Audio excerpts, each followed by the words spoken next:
And welcome to this CEN conference on how the UK can compete in a net zero age. Thank you all for coming. Thanks to those of you who are listening online, and thank you to our sponsors as well, EEIG and SSE, who've made this event possible. My name's Sam Hall. I'm the director of CEN. CEN, for those of you who don't know, is the independent forum for conservatives in the UK and around the world who support net zero, nature restoration and resource security. Before turning to the reasons why we're hosting this conference, I want to say a few words briefly on format because it's changed a little in the last few days. So apologies that we've had to slightly reorder the programme. This is because the government has announced a running three-line whip later this afternoon, and MPs have to be back on the parliamentary estate for then. So as a result, we're delighted the Minister will now open our conference rather than close it with his keynote speech, and I think he's got time for some questions as well, so please be thinking of those as he's speaking. We'll then have our first panel session on why Conservatives should lead on net zero for an hour at 2:30. Then we have a 15-minute break. Apologies that that's a shorter break than advertised. This is so we don't lose Simon Clark from the last panel, which now will start at 3:45 p.m. and on the topic of how Conservatives can deliver net zero. And then the conference will wrap up just before 5 p.m. and then we head over to the Barley Mow pub for a drinks reception, and we've got Matt Hancock as the speaker for that, and that will start at 5:30. Please do post about the conference on social media, on Twitter. I think our hashtag is there. It's at @CEN_HQ, and use the hashtag NetZeroAge. And briefly on fire exit instructions, it's back out the way you came, so through that door and out there, but we're not expecting anything in the way of fire drills. So this conference is part of our climate programme at CEN, and I'd like to also pay tribute to Lindsay Jones and Jack Richardson, who've done a brilliant job in organising this. They're going to be chairing the two panel sessions later, so thank you for them for putting this conference on. Our climate programme at CEN is focused on debating and championing market-based solutions to climate change, working with our caucus of over 140 MPs and peers on our network of over 500 Conservative councillors.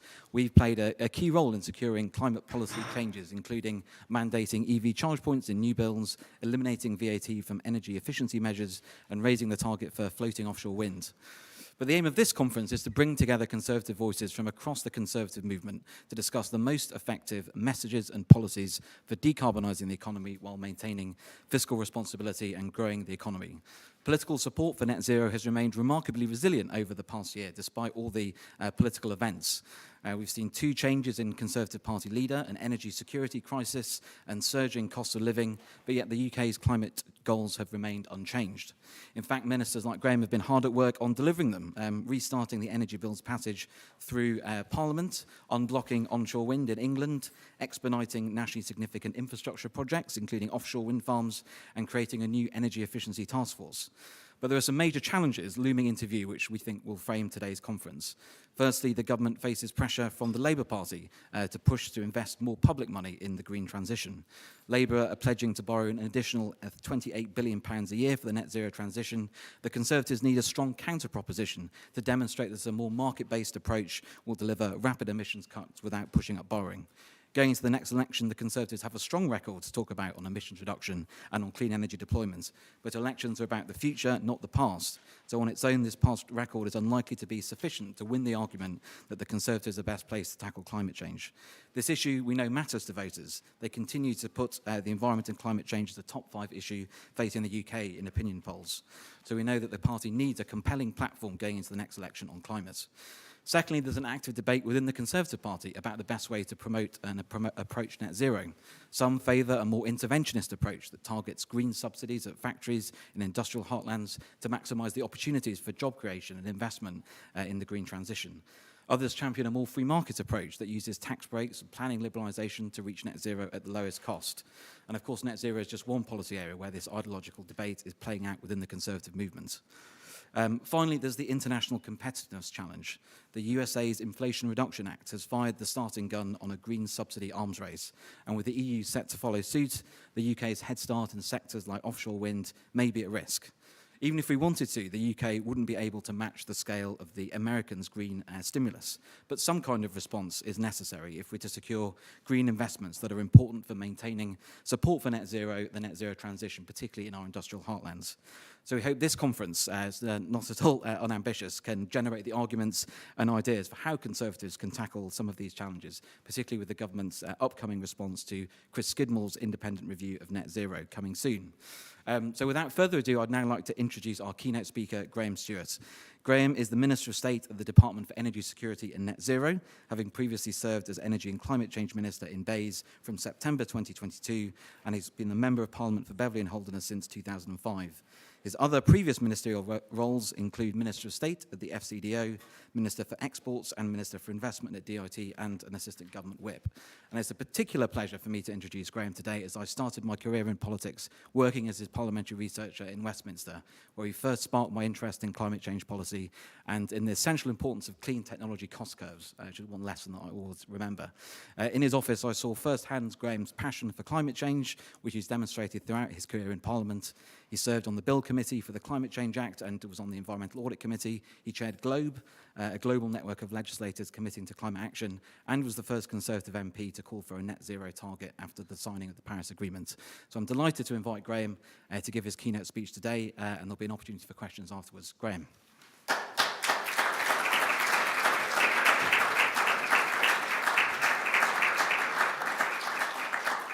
Well, thank you, Sam, and good afternoon, everybody. A lot of my job these days is about generation and about connection. And so it's a particular delight that Sam, who worked in my office, is now the director of SEN, that Simon Clarke, who worked for me for 4 years, became a minister and himself went through, I think, I shouldn't speak about Simon when he's not here, but I think went through more of a conversion than was required of you, Sam, in order to become enthusiastic about how best to deal with the environment challenges and recognise that dealing with climate change could be a major economic opportunity for the UK, not just a cost if we played it right, if we drove that cost curve downwards. I've been asked to speak about how the UK can compete in the net zero age. As Sam mentioned, I'm freshly become a minister in the new Department of Energy Security and Net Zero. Prior to that, for 5.5 months, the entirety of the energy portfolio policy from all the generation we're trying to engender, the connection challenges, the international net zero work, and indeed every detail of every fringe case of the energy affordability schemes went through my office. So I think I'm probably more delighted than anyone else in the world at the provision of a dedicated energy department with a whole load of ministers to share in the work going forward. And what an exciting prospect we have. Delivering cleaner, greener, and more resilient energy policy is something which hasn't begun with this department, but has in fact been in place for a long time. The UK, as we know, has led the world in climate action. Between 1990 and 2019, we cut our emissions faster than any other major economy in the world, something which perhaps isn't as widely known as it should be. I blame the energy minister myself. Since 2010, you've got to remember then, another key facts for you, but when the Labour government, which is so green and so committed today, when they left power, the electricity, the percentage of electricity that came from renewables was 7%. 7%. It's now heading towards 5%. We've increased renewable energy capacity 6-fold under the Conservatives. In 2012, the legacy from the last Labour government was 40% of our electricity. 40% in 2012 came from coal. By 2021, it was down to 2%. Next year, it will be 0. We made these great strides while nonetheless growing our economy by 76%, nearly doubling it effectively since 1990. And energy security and emissions reduction has been a priority for us for many years. And we should be proud of the fact that as a party that we have put economic prosperity at the heart of our journey to this point. Because if you don't, I go back, when I was first elected, I joined the Environmental Audit Committee, and I went to the COP 2005 at Montreal. And there everyone was having theological discussions about the certainty of the science around climate change. And as a businessman, I just look, who cares? It's a risk, and we should manage it, and we should drive the costs down, especially if we want it not to be a conceit of rich countries, but a genuine global drive. And what could we do in the UK? Then we had a slightly higher share of global emissions, but still passingly small. And those, some voices, fewer, I'm pleased to say, but some voices still today saying, well, we're such a small share of the global emissions, what's the point? Well, the point is, by leaning in ahead of others, which we can do, we have the capability, we're blessed in many ways, we can drive down the cost curve, which is central to meeting this challenge. It's what I came away from that Montreal COP obsessed by.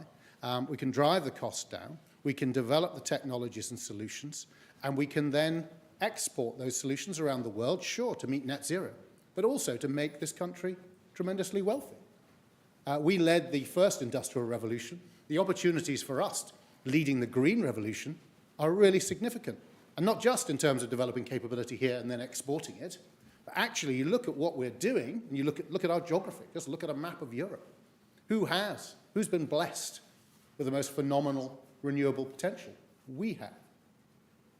What can we then do with that? We can convert that into the most competitive clean energy system in Europe as we go forward into the 2030s. We can convert that into the most competitive green hydrogen, without which you can't decarbonize industry in Europe. And then you need CCUS to complete the industrial decarbonization journey. And we happen to be blessed alongside Norway with more than 80% of Europe's carbon storage. We have a phenomenal opportunity, if we take it, to drive forward the transformation of our economy, not only to develop our energy solutions and then export them, but probably the dynamic impact of delivering that most competitive energy system in Europe in terms of the reindustrialization of the kind of areas where this work is typically concentrated, the Northwest, the Northeast, Scotland, Wales, exactly the areas that we have promised to help level up, to bring back hope and prosperity, to make sure they feel part of the overall picture. I'm very, very excited about the work we're doing, and I see it as not only about delivering on net zero and our climate commitments, but actually it's a huge opportunity for us to regenerate our economy and, as I would hope and expect, come out of the 2030s as the dominant economic power in Europe, with all the positives that brings from the fact that our history and our values and our approach to things is one from which everyone can benefit. But as I say, going forward, we need to build on the progress we've made and to be ambitious for a cleaner, greener, and more prosperous future. And we will do that by achieving various priorities, ensuring security of supply, energy supply this winter, next winter, and in the longer term. And we can be proud of the fact that our system through this winter has proved resilient. We have the second highest LNG facilities within Europe. We have a diverse energy supply with the North Sea basin still producing oil and gas. We're net importers, but I think the North Sea has a serious role to play for years to come. I don't see, just to deal with a topical issue, I don't see new oil and gas licenses in that mature and declining basin as being against our net zero commitments. On the contrary, we are driving the greening of that production, with the industry voluntarily committing to a 50% reduction in emissions from production by 2030. And the idea that it's morally superior while we are burning gas, and we will be burning, even in 2050, about 25% of the gas we burn today, the idea that if we import it with higher emissions, much higher emissions attached to those imports, not from Norway, but from the LNG, which is the more optional element, that is somehow morally superior than producing our own, is environmentally nonsensical. It goes against the financial interests of the United Kingdom, and it risks major oil companies, BP, Shell, and other players, removing their balance sheets, their interest, their engineering capability, their subsea capability, exactly the facilities and capabilities we need to harness in order to deliver hydrogen, carbon capture, and the like. So we, on the Conservative side, while doing more than any previous government, in fact, any other government in the world, I would suggest, are nonetheless doing so in a way which I think appeals to common sense and delivers prosperity in a sustainable way. So we're going to ensure security of energy supply this winter, next winter, in the longer term. We're going to seize the economic opportunities of net zero, which we've talked about. So I was at a meeting this morning of the Offshore Wind Acceleration Task Force, very much focused on how we carry on the remarkable development of offshore wind in this country. I've seen it happening off the coast of Beverley and Holderness, but also growing the UK supply chain, making sure that we get build the industrial heft which goes along with being such a world leader. And, of course, we will also support the government's aim of halving inflation by the end of this year. Now, some people ask whether we can achieve both energy security and net zero by 2050. Can we ensure that we have the reserves we need to geopolitical events such as the war in Ukraine and be selective about the sources of that energy? These are important questions, but it's my firm belief that the answer to both of them is a resounding yes. In 2020, the UN Intergovernmental Panel on Climate Change published estimates of the world's carbon budget. That's the amount of carbon that we can emit while achieving the targets that we agreed at Paris. To have a 66% chance of limiting temperature increases to 2 degrees Celsius of pre-industrial levels, it's estimated that if we continue on current trends, we'll have exhausted that budget by as soon as 2046. Even if we limit the temperature increase to 2 degrees Celsius, the IPCC estimates that 1.7 billion people could experience more severe heat waves. And yes, that was 1.7 billion people. And coral reefs could decline by as much as 99%. So it's not a question of if we can achieve net zero alongside making our energy supplies more secure and our economy more prosperous. It's a question of when we achieve that. I don't think these things are in tension. The idea that the economy is over here and the environment is over here is one that I know that Sen entirely rejects. One is entirely entangled with the other. They go together, and one without the other makes no sense. Work towards meeting these goals is already underway, and at the heart of this is the government's ambitious British energy security strategy, which we published in April last year, and we'll be following up with an energy security plan shortly. By following that, we will produce up to 50 gigawatts of offshore wind by 2030. We will double our ambition for hydrogen production. We've moved it from 5 gigawatts by 2030 to 10, and grow our solar capacity fivefold by 2035. And building on those important commitments, the Energy Bill will provide the legislative framework to deliver a cleaner, more affordable, and more secure energy system in the long term. And that bill is currently at the report stage in the House of Lords and will be moving to the Commons shortly. It'll catalyse investment, boost jobs, and unlock new industries to make the UK and continue to be a world-leading low-carbon economy. Now, if we want to realise our ambition for the UK to lead the world in climate action, then carbon capture, usage and storage, as I've said, and hydrogen must be priorities. And the bill will introduce world-leading business models for both of these areas and attract private investment to these sectors by providing long-term revenue certainty for business. And although we won't match the crude attractions of IRA, as I prefer to call the IRA, the Inflation Reduction Act from the US, nonetheless, it's great that the US has woken up to this action, that they are unleashing investment in the United States. But I believe that our approach and the fact that we have had, if you look at the investment overall in renewables, I think it's more than 120 billion over the last 10 years or so. So in scale, for an economy that's a fifth the size, I think we're already doing a lot, and we can be confident in our approach going forward. We know that in order to maintain the coalition, of which Sen is an important part going forward, we have to deliver high-skilled, high-paid jobs in our communities.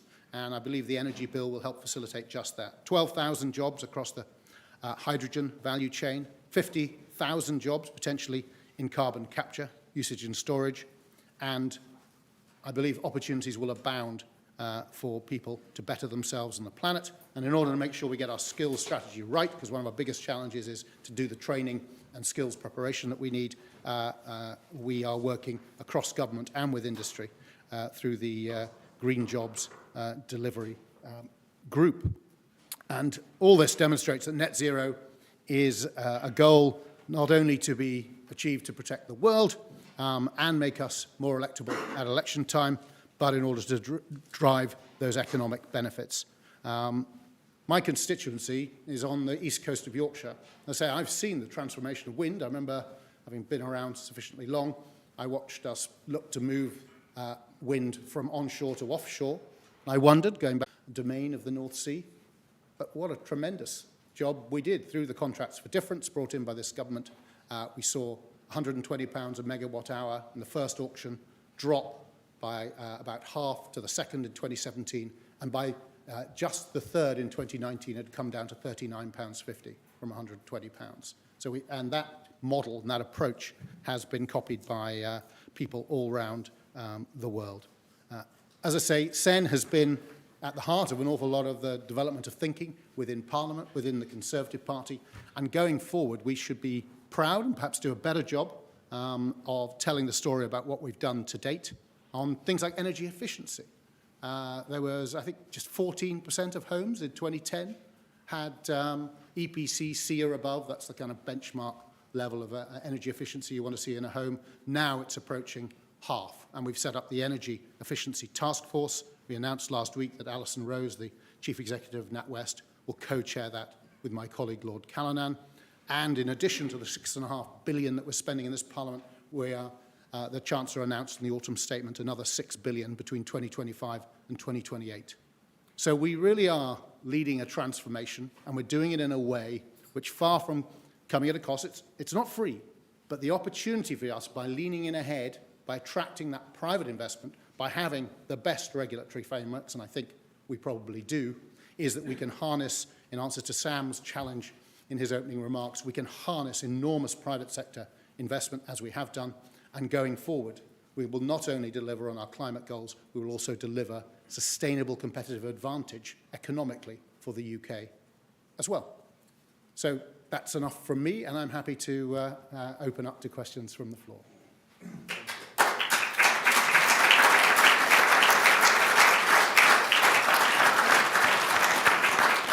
Start with the gentleman there, just in front of you on your left. Thank you very much. Joe Dutton from Axis Insurance. People won't have heard of us probably, but we're the world's largest renewable energy insurer. I've got a question on details.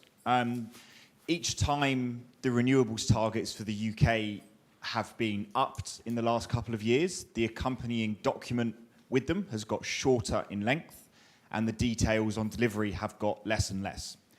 But from a development perspective, what we're facing is that last year only 2 wind turbines were commissioned in England. Not projects, just wind turbines, 2.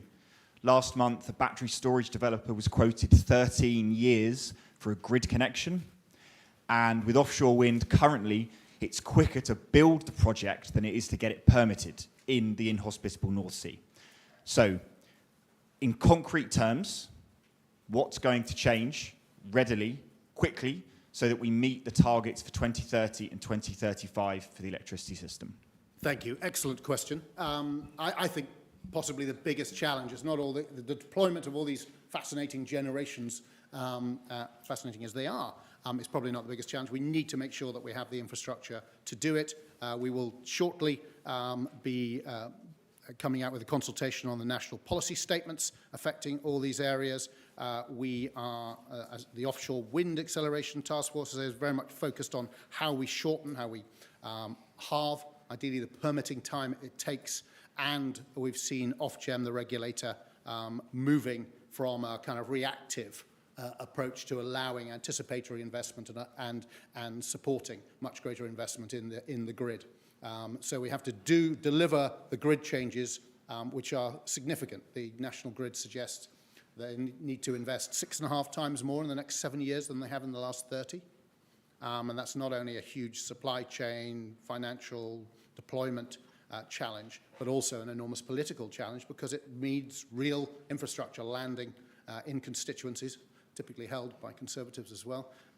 And we have both to tell the story and show that we're doing everything possible to minimise unnecessary infrastructure that goes there. So there's a lot to do, but you're absolutely right, is one of the challenges. Last year's auction, allocation round 4, because COVID got in the way, but we had last year, saw the biggest ever level of renewables come, more than 7 gigawatts of offshore wind in AR4, and we're now moving to annual auctions. So this year's AR5 will be the beginning of annual auction rounds. So notwithstanding the challenges, which, as you laid out, are entirely real,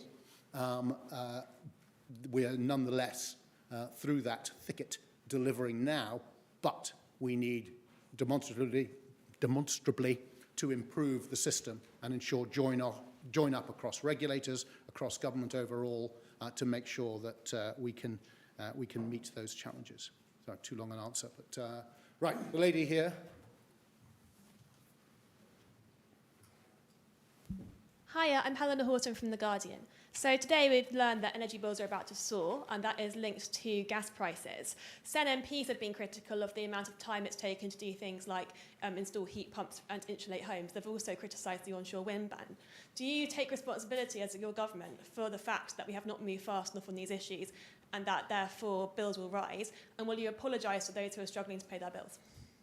Well, I'm pleased to say that the government has taken unprecedented intervention this winter. Right now, the government is paying more than half of families' bills through this winter. That's the kind of scale of intervention that we've done. And I've already given the numbers on energy efficiency, which have been transformational since the rather dire position that we inherited, both on renewables and energy efficiencies under Labour. But that's exactly why it's so good to have Sen members of Parliament, because they push the government to go further. They say we need to be more ambitious still. But we have been resilient through this winter thanks to our diverse energy supplies, and I'm pleased to say that going forward we're continuing support both for households and for businesses as we go through the next year. And we engage regularly, obviously, with our colleagues across government, not least in Treasury, to ensure that we have a really clear understanding of those needs and that we have a good system going forward. But we can be proud as a government of what we've done to go and support people and maintain businesses through what has been an extraordinarily challenging time. Yes, the gentleman there with the anorak on and the beard.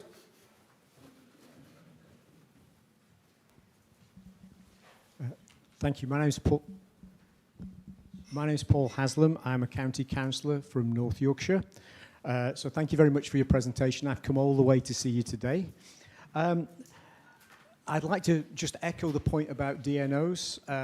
We've got projects that are being held up because the grid can't take them till 2034.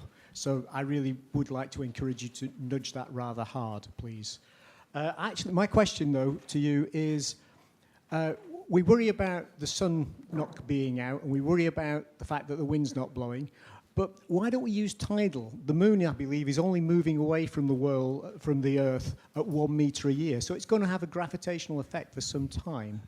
So I just wondered if we might consider tidal as part of the mix. Thank you. Well, thank you, Paul. As I said, I agree with you on grid. Possibly it's the biggest challenge facing the department. That's one more reason why I'm delighted we've got a set of ministers and be able absolutely to focus on that and ensure that we pull it all together so we can speed those connections up. On tidal, I'm pleased to say AR4 last year, it was the first time we had tidal successful in those auctions, and the largest tidal generation in the world, first, second and third probably, are in the UK, and following AR4 last year, we're expecting I think another 50 megawatts to come forward through that, and you'll need to watch this space for announcements around the AR5 and the parameters that are there. But I've, from seeing the site where an innovative tidal turbine went at Strangford Lock in Northern Ireland, to I look forward to going up to Orkney and seeing what's going on up there as well. But I think tidal has got a part to play. Thank you. Right, gentleman there.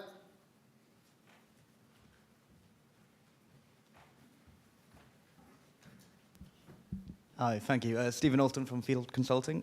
You talked about how there's now more energy ministers dedicated to energy and net zero, but the theory with BEIS was that to reach net zero, we had to have policy levers over business. But now with a standalone department, do you think you have enough policy levers alone to achieve net zero, or do you think there need to be more cross-departmental working? Good question. Do we need more We always do. I mean, I enjoy convening ministers together and making sure that we don't just sit in our silos, but it's a constant challenge. You know, anyone stands up and says we're a joined-up government, we're here to help. You've always got to scoff a little. But we do work very hard on it, and that's one of the reasons for having the national policy statements, which, as I say, we'll shortly consult on, because they set out to inspectors in planning and others the priorities and they give guidance to it. So, but we always need to work our way at it. There was no perfect structure of government, but where it was without a dedicated energy department, given how central it is to meeting our environmental and economic goals, the Prime Minister, when he appointed me, said, I really want to set up a dedicated energy department, but he wasn't sure it was the right time then. I feared it might not happen this side of an election, but it did, and I think it was the right thing to do. Yes, gentleman there. Hello, Councillor Ian Courts. I'm leader of Solihull Council, but I'm also responsible in the West Midlands for Environment Energy in Andy Street's team. We've seen tremendous growth in the last few years under Andy Street's leadership in carbon, decarbonisation and low carbon industries. But we also have quite a lot of heavy industries, heavily dependent on energy, which we're dependent on as a country to ensure they're going. So my question is about support for them. But just secondly, we're really great at inventing things, at innovation, at all that sort of thing. But sometimes commercialism is not the forte in the UK. How are we going to capture some of this new tech for UK industry? Well, thank you very much for that, Ian. You will hear a lot in the not too distant future. There's a lot coming out from government. We're responding to the Committee on Climate Change report last year, which we delayed to take into account our ability to respond at the same time to the Chris Skidmore review. We will be coming out with a green finance strategy. We have a whole series of a plethora of publications and announcements coming out in the coming weeks. I touched on carbon capture and hydrogen. They're absolutely the decarbonisation of heavy industry relies very much, certain parts of those things cannot be decarbonised without that, and therefore there's a real opportunity for us. We're in a world-leading position. As I say, we're blessed with geography and geology, and you can expect to hear from us soon, as well as we also have a series of pots to support and encourage investment in greening of industry. In terms of scaling up, which in a sense, on your point, yeah, it's a frustration to me that so much of the brilliant R&D that we do in this country seems to turn into $1 billion business somewhere else. And if I had beneath the general target of delivering all this stuff overall, just in terms of deployment, my passion would be trying to develop the UK supply chain and look at how do we build more world-class and serious-sized businesses here. I'm scarred by when we had more offshore wind than the rest of the world combined, and I was a trade minister. And I met the president of Taiwan, President Tsai, on about half our cabinet. No one apart from a trade minister is pretty much allowed to go, so that was probably why they rolled out the red carpet for me. But I was there. We had more than offshore wind than the rest of the world combined. I went to, well, here is the major UK developer. Nope, we didn't really have one. Here's the major OEM from the UK. Nope. So if I carry one thing as a job just determined as we go about through these transformations that we develop, we identify, and that's what things like the Offshore Wind Acceleration Task Force, a number of other bodies that I work with and sit on, is trying to look at how do we create the conditions that make it more likely that those businesses can grow, can play a real role in helping the world meet these challenges, but does so in a way which gives industrial heft to the UK. So I share your frustration, and any ideas gratefully received, and we try and make sure we work across government to make it as attractive as possible to invest here and scale up. This gentleman in the middle there. Then I must come to this side. Hi, my name is Michael Ware. I work for Green Draft, an international investor and developer. When we look at the UK, we assume at least 2 years. And again, so you're absolutely right, sir.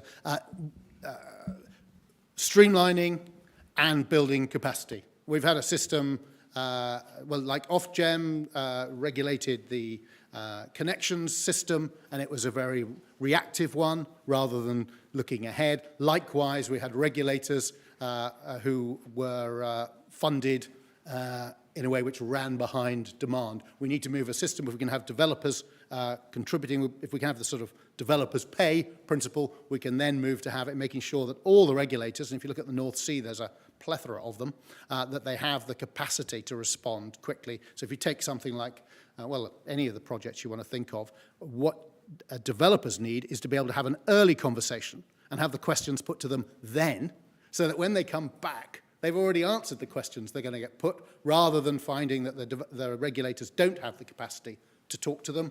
And they say, well, come do a load of work, spend a load of money, and then we'll tell you where you're going wrong and make you go off and do it again, leading to this sclerotic system. So we are looking to streamline and build capacity, and we found additional funding from government initially for that, but we're also changing the system because it needs to be more responsive. Otherwise, as you say, though we may find ourselves uncompetitive, and we don't want that. The lady on the front row here, please.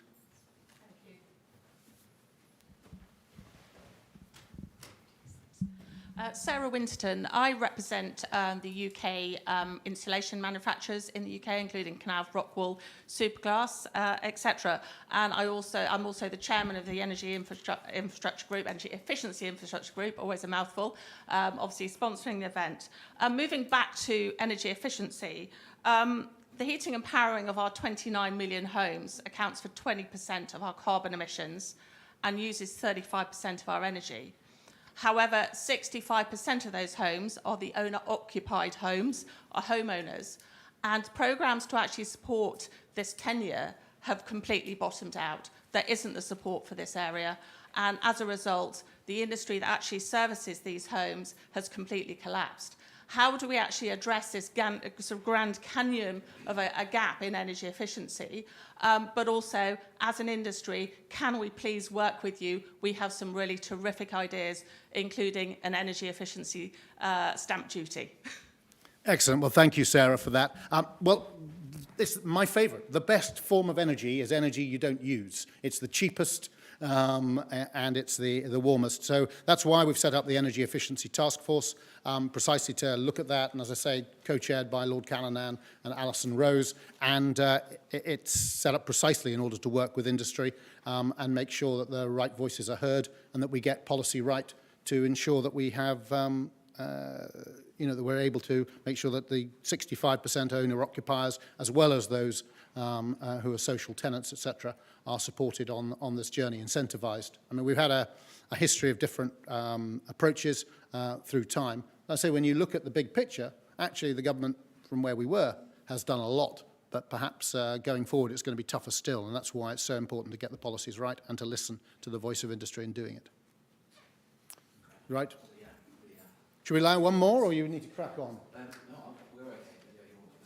Oh yes. Oh yes. Sorry, I'm about to go and I've got to go and co-chair a session with the US Secretary of Energy, Jennifer Granholm. So we're working closely with them as well. So we're trying to work internationally as well as domestically. But anyway, thank you all very much for hosting me, and I better go.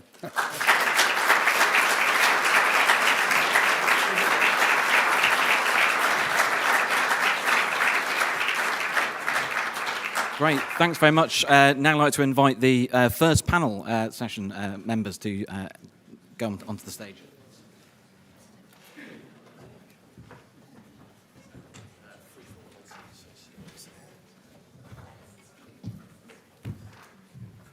Who's to the right? Who's to the right?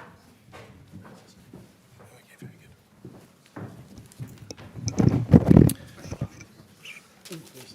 Hello, everyone. Well placed. Thanks very much for joining. That was an excellent speech and Q&A from the Minister. So I'm Jack Richardson. I work on the climate team at the Conservative Environment Network. This panel is called Why Should the Conservatives Lead on Climate Change? So we all know that from a philosophical point of view that the intergenerational contract that Edmund Burke spoke about is about being what a Conservative means. But we're going to be looking at the political reasons and the economic reasons, so just beyond the philosophical reasons of being a Conservative as well. With me to discuss this issue, I'm very pleased to say that I have Bim Afalami, MP for Hitchin and Harpenden, Peter Franklin, Associate Editor of Unheard, Luke Trill, UK Director at More in Common, and Sarah Costence-Winterton, Co-founder and Chair of the Energy Efficiency Infrastructure Group, who are kindly sponsoring this panel. Thank you very much. I'm going to dive right in just to make sure that we finish on time for teas and coffees, and we're 5 minutes late. So I'm going to start with Bim, if that's okay. Okay. Well, look, thank you so much for having me. why do I think this matters? I'd say three principal reasons. The first is, regardless of whether Conservatives are interested in climate change and net zero, climate change is interested in us. And so it's just not one of those political issues that you get to pick and choose from, right? So the first thing is you have to engage with it properly because it's coming and because it's there. And even the most skeptical people don't say it's not happening. They may debate on the impact of it, they may debate on how much we should spend to deal with it, but they don't think climate change isn't happening. So the first thing is it's interested in us. The second is that it provides huge economic opportunities to help reindustrialize the country and create a more thriving economy in more parts of the country, particularly as levelling up is one of the core things that this party is about and will, I think, continue to be about over the coming months and years. So why do I say that?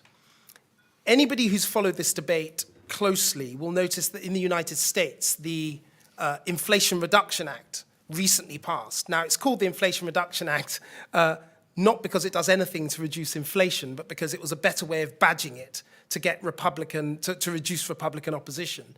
But this piece of legislation is unashamedly a climate piece of legislation. It is designed to attract private finance, hundreds of billions of private finance from all over the world to go to the United States to help build up their industrial capacity, particularly in areas, whether it be hydrogen, whether it be electric vehicles, battery storage, etc.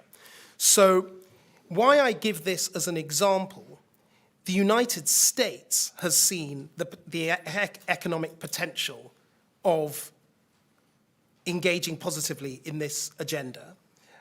It's a Democrat bill, but frankly, a lot of Republicans, I was in Washington a couple of weeks ago, and a lot of Republicans are engaging with it very strongly. And most of them didn't vote for it for party political reasons, but they do not oppose it nearly as much as you might think, considering it was done by a Democratic president.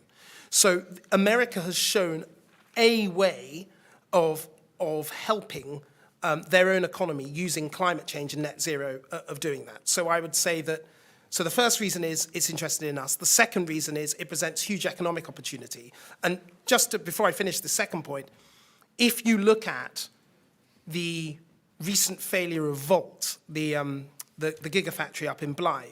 Now, look, that company had particular problems. There were, it's important that we don't focus too much on that particular instance.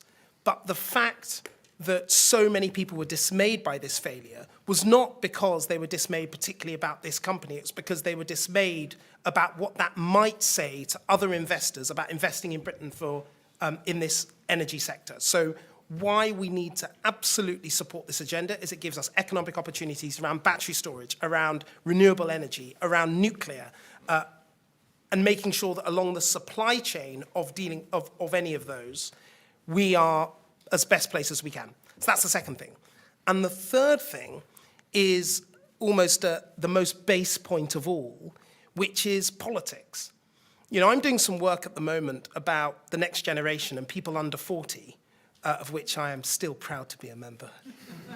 People under 40, but I'm a very unusual member because I vote Conservative. And people under 40 are not voting Conservative. And if anybody is bored enough or interested enough in this to go and look at the data, it is terrifying. And one of the ways in which we can turn off even more people under 40 from voting Conservative is to not positively engage in this agenda. So I'd say that politically it matters. I'd say that it gives us economic opportunity to reindustrialize our country and provide new jobs and opportunities for people. And the first reason is it's interested in us, even if we aren't interested in it. Thank you. Thank you very much. That's excellent starting gun. So Sarah, I'm going to come to you next. So building on your excellent question to the Minister, I was wondering if you could drill down into the business angle and especially why energy efficiency is a Conservative solution that we should be bringing to net zero. Always difficult following on from BIM. Anyway, thank you for that, BIM. Obviously, I represent the UK insulation manufacturers, but also chairman of the Energy Efficiency Infrastructure Group, and we represent businesses, business organisations, NGOs, charities to improve energy efficiency policy in this country. really, basically, this is not all about supply of energy. It's also about demand and actually reducing demand. And we're all fully aware of the sort of deniers, the skeptics in this area. But really, what underpins conservatism is actually using our resources conservatively and actually looking at ways in which we can actually reduce the amount of energy that we use. And on the back of that, there is huge opportunity for the UK. And we're actually at a crossroads now. Do we lead or be led, or even get left behind in this area? Many of the businesses that are involved in energy efficiency, for instance, are UK PLC. My members alone have manufacturing facilities in the UK and are investing heavily in the UK. Basically, our homes can catalyse significant growth for the UK. A homeowner low energy retrofit market is about £17 billion per annum and about 300,000 new jobs covering the entire UK. So that is not insignificant and slightly probably blows out the water what the Minister said earlier on about the 15,000, the 30,000 jobs. We're looking at 300,000 new jobs. However, what actually underpins businesses' sort of progress in this area is policy, and policy in this area, and dare I say it again, long-term policy. Having the confidence to invest means you need to have a sustainable market that's based on long-term policy, not short-term hits. And we need to be able to build that within the UK. Otherwise, we haven't got a hope of obviously spanning the huge chasm that we have with energy efficiency in our homes. We also don't want to make it a sort of a political solution either. We're aware, obviously, of all parties really sort of obviously jumping in with 2 feet in this area, and it will be feature very heavily in manifestos. However, the Conservative Party can do this, and they can do it now, even if we don't have much time. They can do a statement of intent, sending the right signals to the market. You know, as I've already said, we have 29 million homes out there, accounting for 20% of our carbon emissions and using 35% of our energy. I think that sort of speaks volumes. And we have a real opportunity here to bring in new policy. It doesn't have to cost money either. It can be revenue neutral, which will probably be something that Treasury will welcome. Policies such as an energy saving stamp duty. We're looking at green mortgages to help those 65% of the 29 million, sorry, I can't do the maths off the top of my head, never my strong point, to actually support this area, to create a sustainable market that actually allows policies that help those who need them most along the way. So this isn't about costing, this isn't about throwing money at it, it's at what we're doing, how we're doing it, and how we're supporting UK's businesses.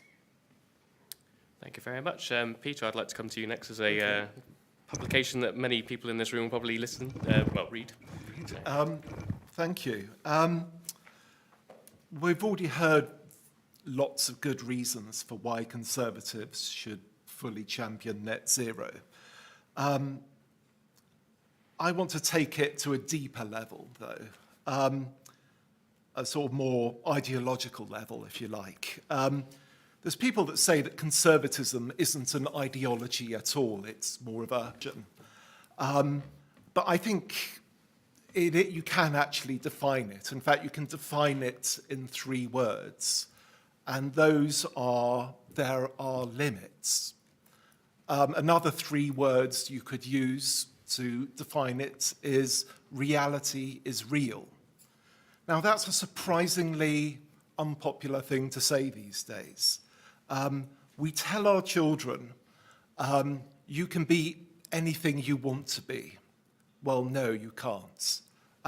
We tell people to speak their truth or live their truth. But actually, that's not something you can do, because there's no such thing as your truth. There's no such thing as my truth. There's no such thing as Prince Harry's truth. There is just the truth. And it applies to us all and imposes limits on us all. And there's all sorts of limits. There's limits to how much you can borrow, that an individual can borrow, that a nation can borrow, and we found that out the hard way last autumn. And there are limits to how high house prices can go without destabilizing the economy, without losing the support of an entire generation, as Bim has pointed out. One statistic I saw said that one set of polling put support for the Conservative Party amongst the under 40s at 7%. We can build on that. Yes, we can build on that.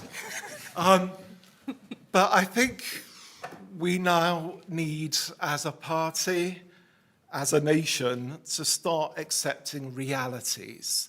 And there's no reality more urgent than climate change. We can't, in fact, change the composition of the atmosphere without something fundamentally bad happening to us somewhere down the line, and some would say that it's already happening to us. We are up against the hardest of hard limits, and if Conservatives can't make that their core mission, can't scream that from the rooftops and actually act accordingly in policy and in their personal lives, if Conservatives can't do that, then who on earth can?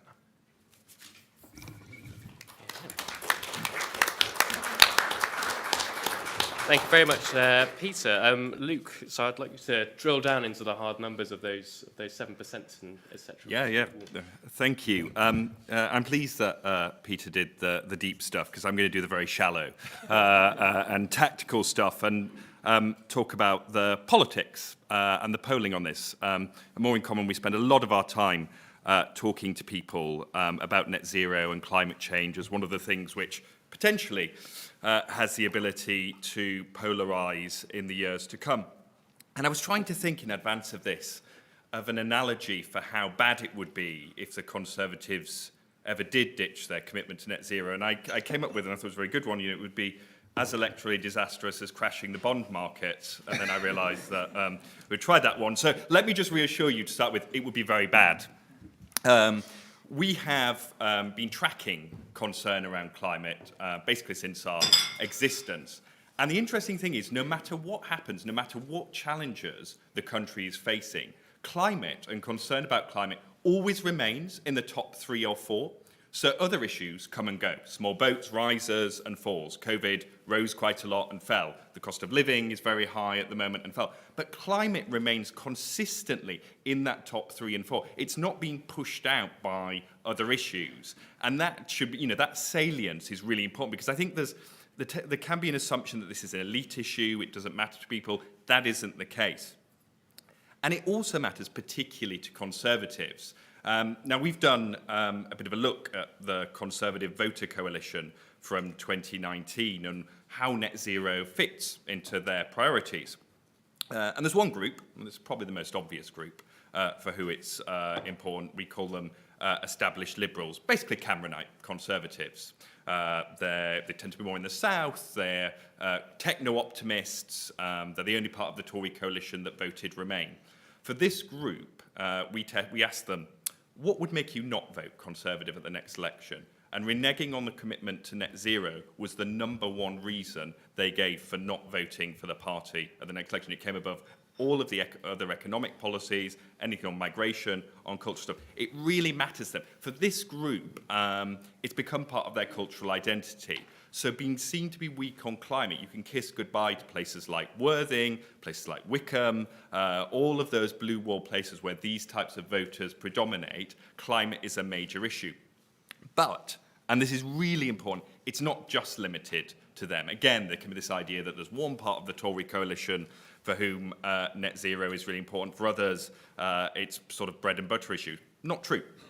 Another part of the Tory coalition, Loyal Nationals, they They're the group of voters who swang behind the Tories in the last election, delivering victory in places like the Red Wall.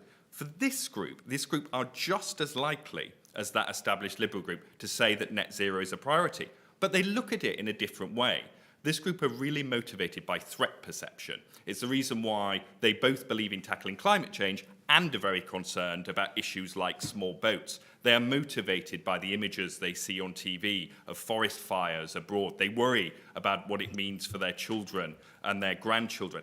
It's why parties like Reform UK, who should have, you know, an ideal audience with this group, are so bloody stupid to go on an anti-net zero campaign, because actually it doesn't wash with this group. And of course, the other side of things which appeals to this group particularly are jobs. Lisa Nandy, if I can mention her, does a very good turn on this, and I know she's definitely heard this in focus groups because we've heard the same thing. People in communities around the Red Wall talk about the fact that they don't want something like levelling up to be about handouts. They want it to be about having that sense of purpose again. You know, these communities used to power the country. They want to be powering it again, and they see green energy, green jobs as a way of doing that.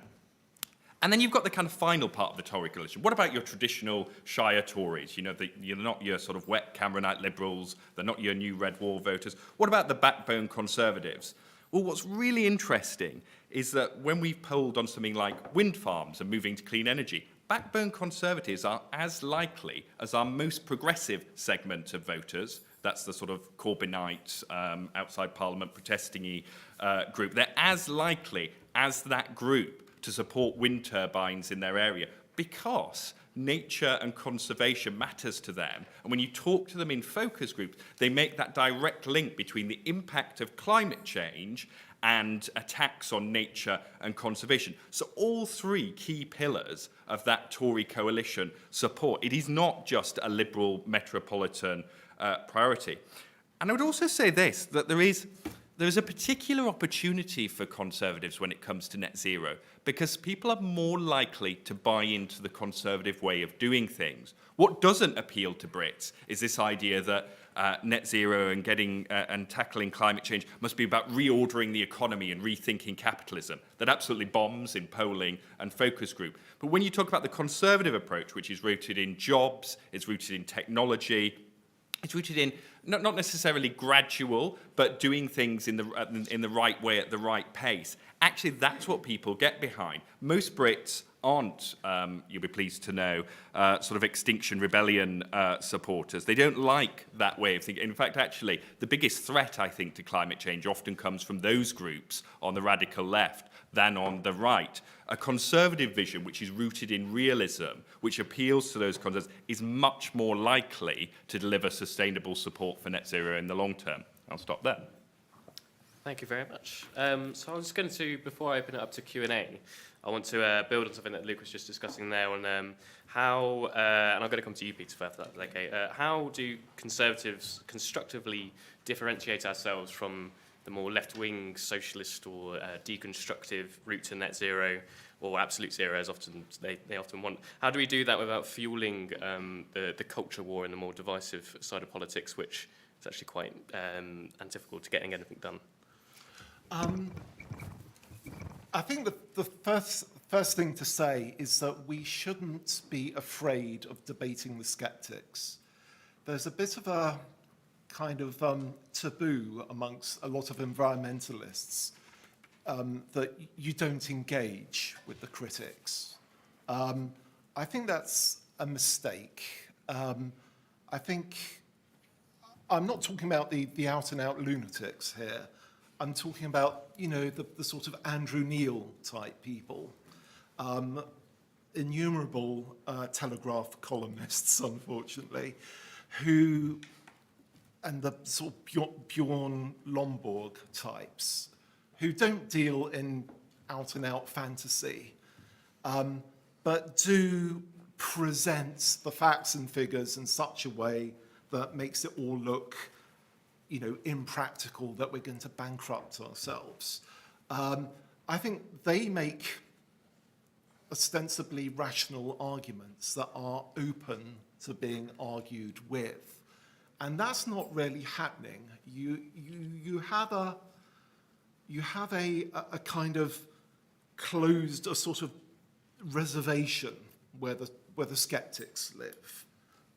You know, I've already mentioned the Telegraph. There are some other publications where they have a voice. And then you have everyone else.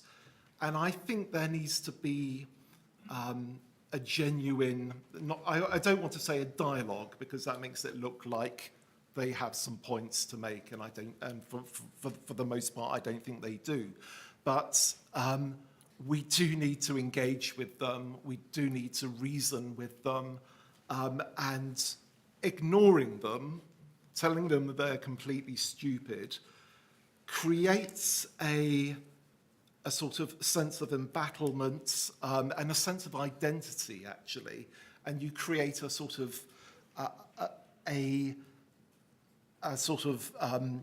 hardcore, which can be difficult, which can act as a obstacle, can influence a lot of conservative backbenchers.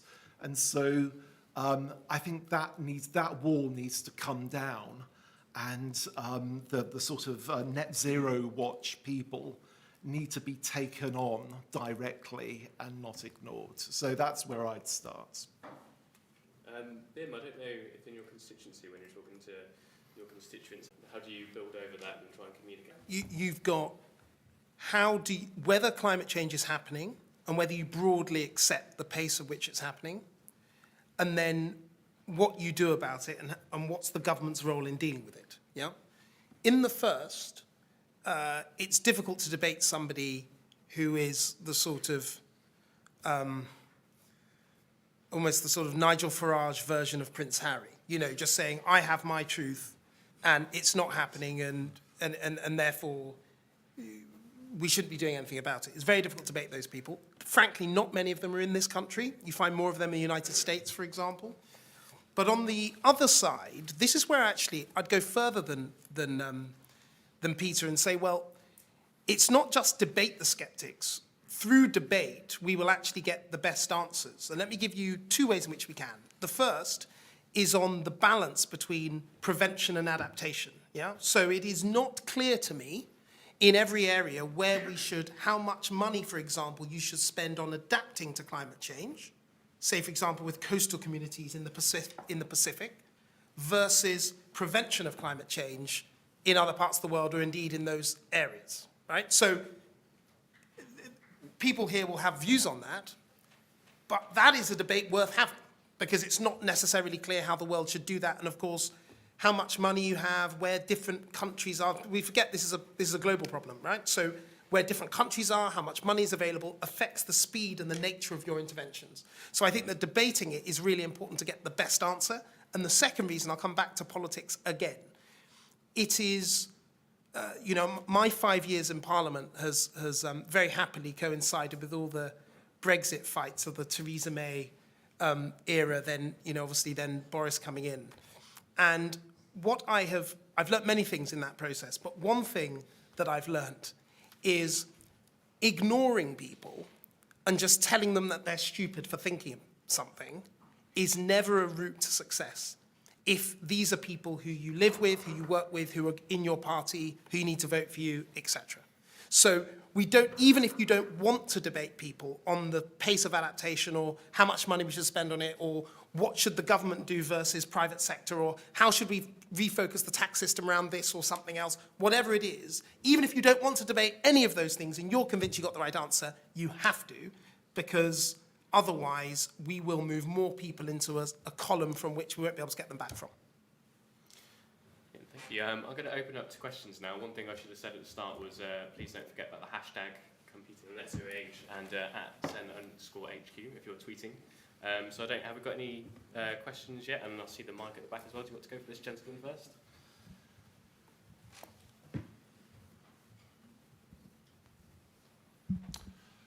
Thank you. Hi, it's Rod Wood, Committee to Empower. A question for BIM, please. In terms of the IRA, the investment, $370 billion going into the US, supporting renewables, green energy. What's your learning from that in terms of the UK government and how they should be looking to support R&D, green energy, EV charging, all the rest of the stuff. And how can you persuade them that actually investing is going to save money in the long term? Chris Skidmore's report identifies 93 billion, I think, of saving in terms of switching, decarbonising by 2035. Take the other one first, or do you want to take that lady? Yeah, there's another question over there. Just in the meantime, could you say who you're directing your question towards? To Bim. Okay. Hi, I'm Gabriella Giles. I'm an opposition councillor in the Labour-run London Borough of Hounslow. And we were able to, well, Labour have, sorry, let me start again. We can't afford not to lead on this, is my point. Because at the moment, we had Labour declared a climate emergency in 2019, which they didn't put a date on. I was able to amend that motion, so they have committed to net zero by 2030. Now we're in the position where they're saying they can't do anything because they're waiting for funds from central government. So what is it that I can do to talk against them and say that the money is coming, or ask for more support for what we can do to highlight the fact that they're running this local authority? They're relying a lot on TfL and Sadiq Khan to achieve some of their objectives. But actually what we're seeing is that their action is very, very slow. We've had an LTN put into my ward, which has cost hundreds of thousands of pounds, brought in over £10 million on fines on 2 cameras alone. And we've had 2% transition to active travel, and air quality has been negligible in the time that they have done these experiments.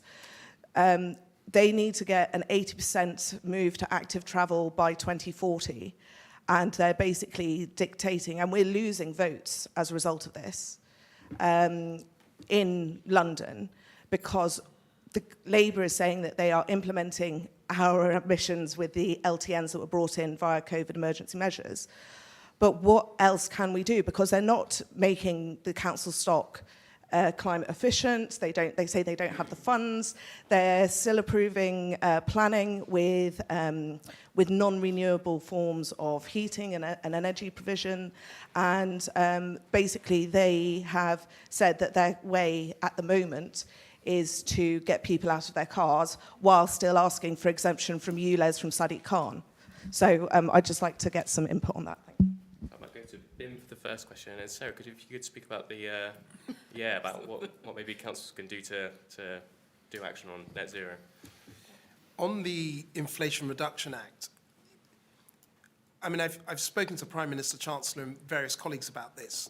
I think that the general view, which I share, is that we have already as a country done a lot more than the United States up until now.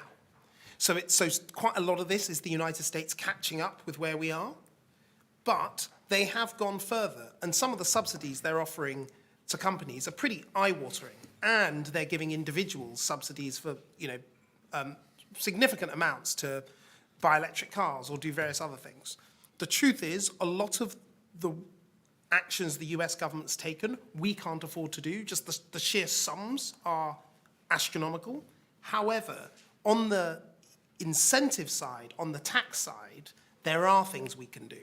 And I'd like us to put together a much more comprehensive framework to say, I wouldn't call it the Inflation Reduction Act, because that would confuse everybody, but we should have our own version that focuses on incentives and tax breaks and things to get private capital moving, not subsidies from government, not handouts, but I think doing that, and even the very act of putting a lot of these things, a lot of which we're already doing, into one place, selling them, talking about them, would help to give markets a signal that we're really serious about it, alongside various other things that are legal things, targets, deadlines, as much as tax incentives.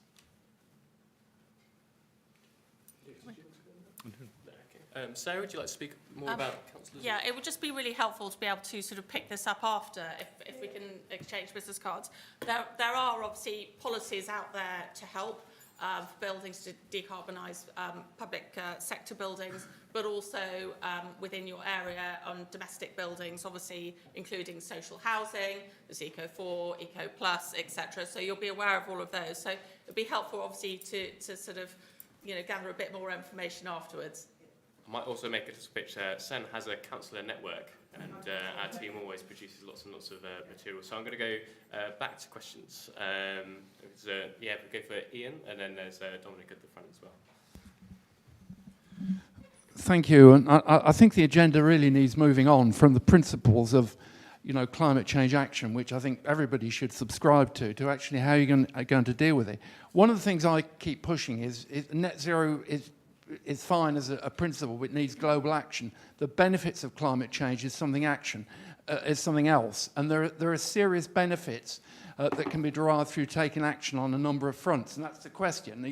How are we going to get these messages across? Like retrofit, reducing fuel poverty, reducing energy consumption. Air quality means possibly, in the West Midlands, 1,000 or more excess deaths due to poor air quality. Nature, people like it, it's good for the environment, it's better development. How are we going to push this agenda and saying climate change is good for us? It's not just a matter of wearing hair shirts, as frankly some of the opposition do. Actually, my Green Party opposition support everything Conservatives are doing. Very good. We've actually got a panel later on about how should we get there. So I'll not speak to any of the speakers on that panel, but if we could pass to Dominic. Thank you very much for a very interesting panel. I'm David Cairns. I'm from a Norwegian company called Equinor, and we're an investor developer in energy in the UK, from wind to hydrogen, CCUS, and oil and gas. Luke, you spoke about the strength of support of net zero in the UK. If you look back at what happened with onshore wind, where it started and then stopped, and then we look ahead to the coming decade of onshore wind returning, solar returning, the investment in the grid, which means pylons across the UK. How solid do you feel that support will be when people see their countryside changing? And if it's not very solid, what can businesses and government communities do to make it so? Thank you.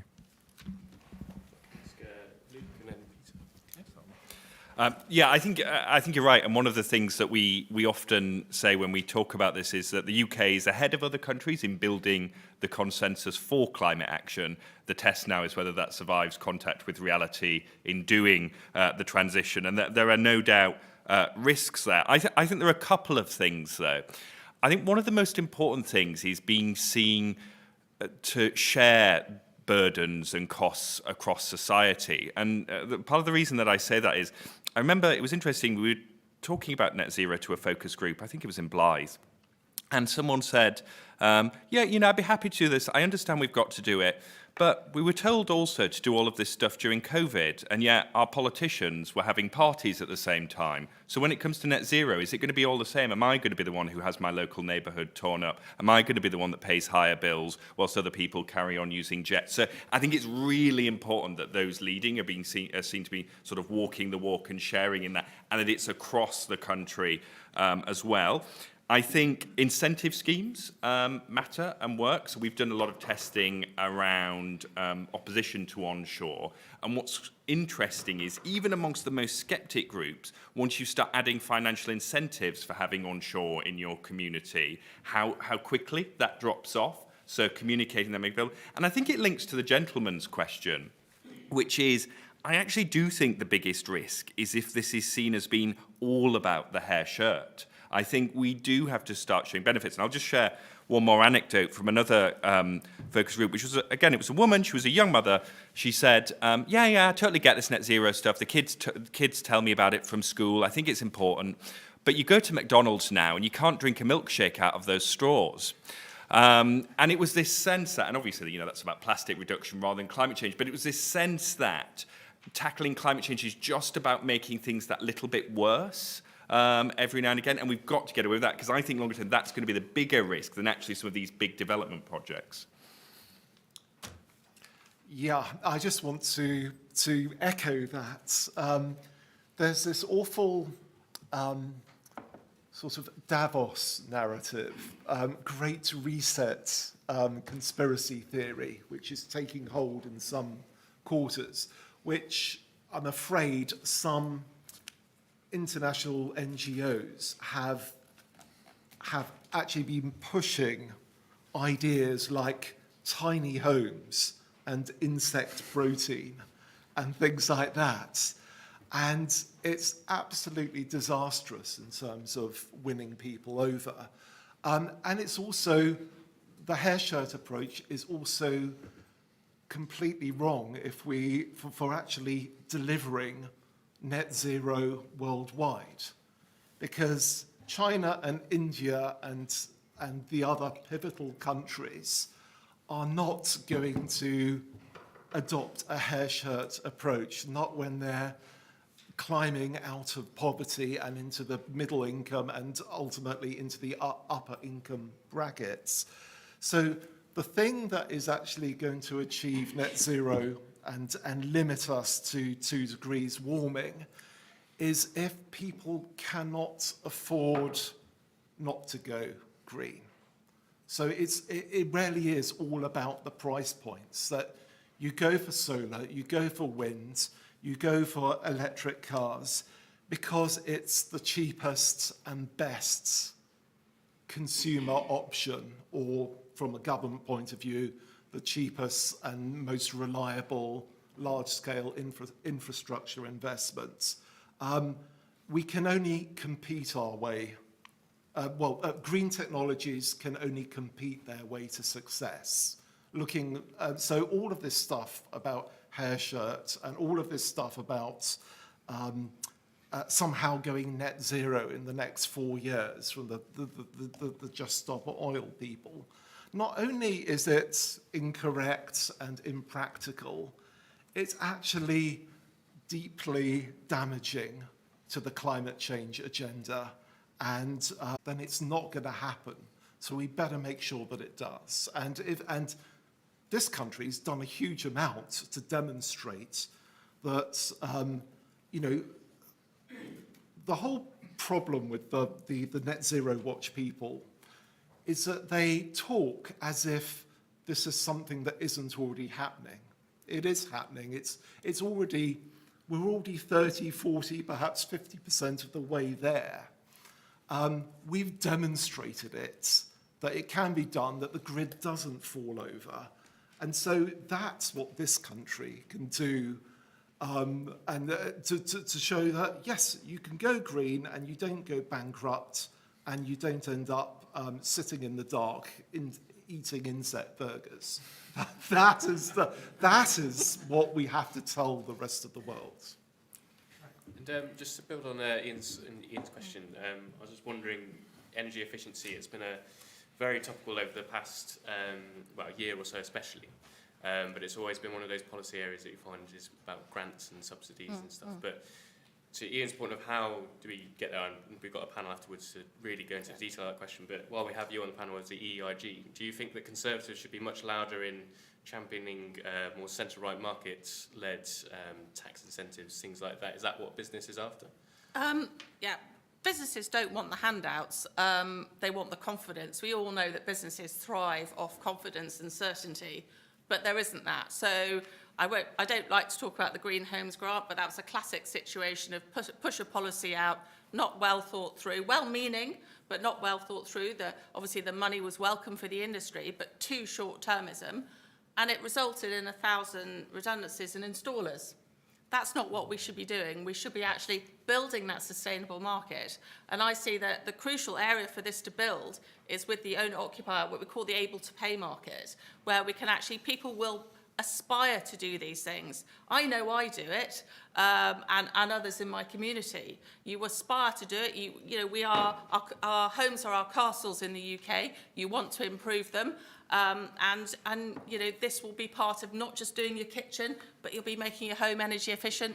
You know, I've already put my pod point in, etc. This is shifting and nudging behaviours. This isn't throwing money at it. And as a result, businesses will have the confidence to invest. And then that enables government to give money and put the grants and subsidies focused on the fuel poor and low income, those who need it the most. So it's actually building that market. And I know that the Conservatives can do it. It's literally sort of on the pinnacle now. We just need to obviously get, I think it's Treasury to actually start looking at it differently, and full stop. So, you know, we have 18 months to make those changes. I know obviously other parties will probably embrace those policies as well. So as I said, this is not a political thing. This is doing it now.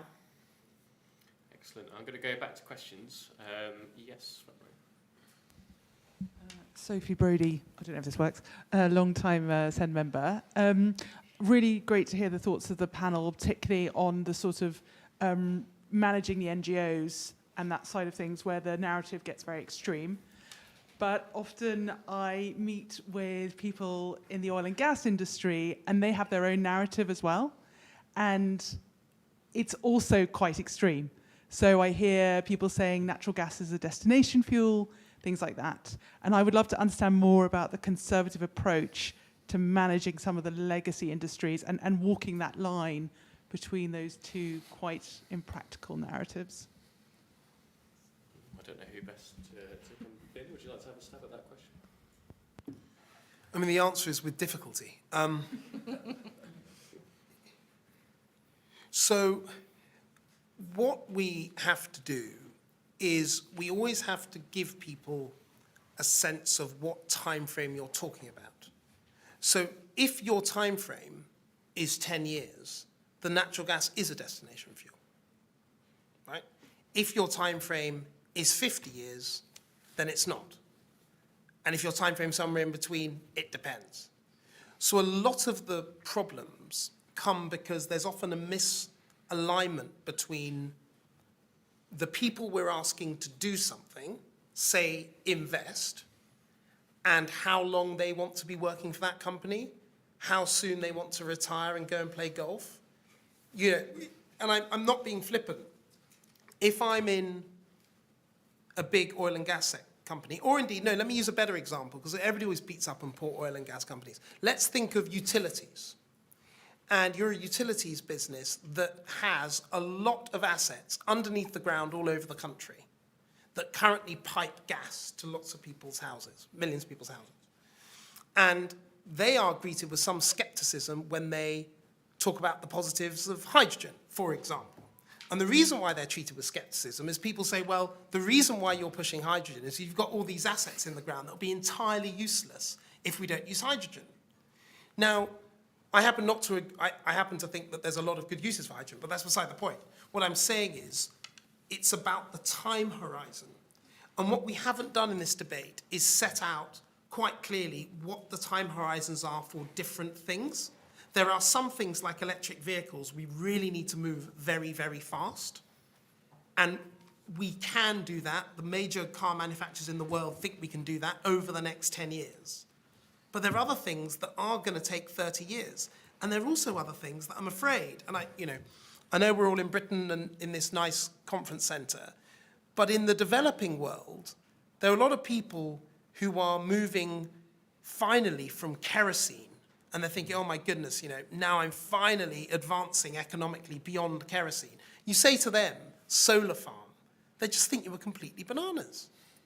They say, oh, all these rich people in Britain and the West talking about all this stuff. We are just going to get on with our lives, and when we're as rich as you, then we'll think about it.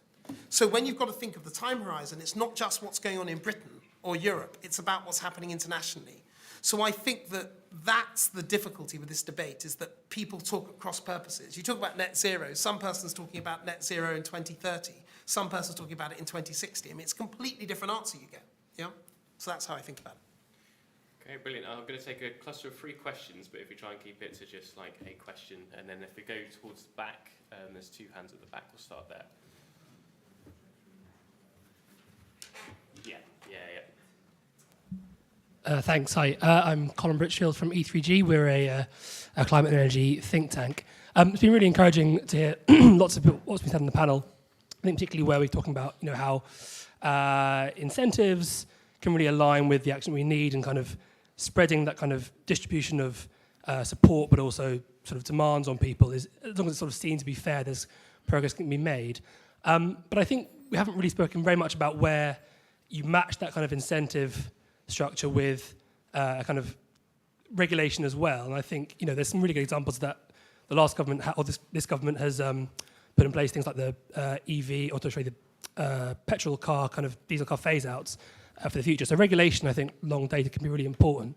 So I'd like to get kind of panelists' views on regulation on energy efficiency, in particular in the private rented sector. So we've seen a great report out last week from Citizens Advice that showed really massive improvements for people on the lowest incomes in living in poor properties in that sector. And it's one of those areas, I think, where that distributional point about fairness of impact really comes through as well, particularly as well thinking about the point that Bim was making about the under 40. So just invite feedback on that point. So there's a lady right at the back who's had her hand up for a while, and then there's a gentleman over on the right as well. I might change that, build on that question just while the mic's going to go, though, if we could talk about should Conservatives get more comfortable with regulation in the economy from a philosophical point of view. But yes, lady at the back. Hi, my name's Catherine Denniston. I'm just a member of the public. Thank you very much for this panel. I've got two questions. One is the elephant in the room for me today seems to be about onshore wind, that Liz Truss banned it. Rishi Sunak then lifted the ban. But I believe today it's as difficult to open a wind farm onshore as it is to open an incinerator. So I'd really like to know what pressure you're going to put on the government to make that easier, because I think that's the quickest, cheapest, cleanest energy we can produce very fast, which will help people with their energy bills. My second question is about our investments abroad. The gentleman third to the right, you said that it's very difficult to persuade a country to shift from kerosene to solar, for example.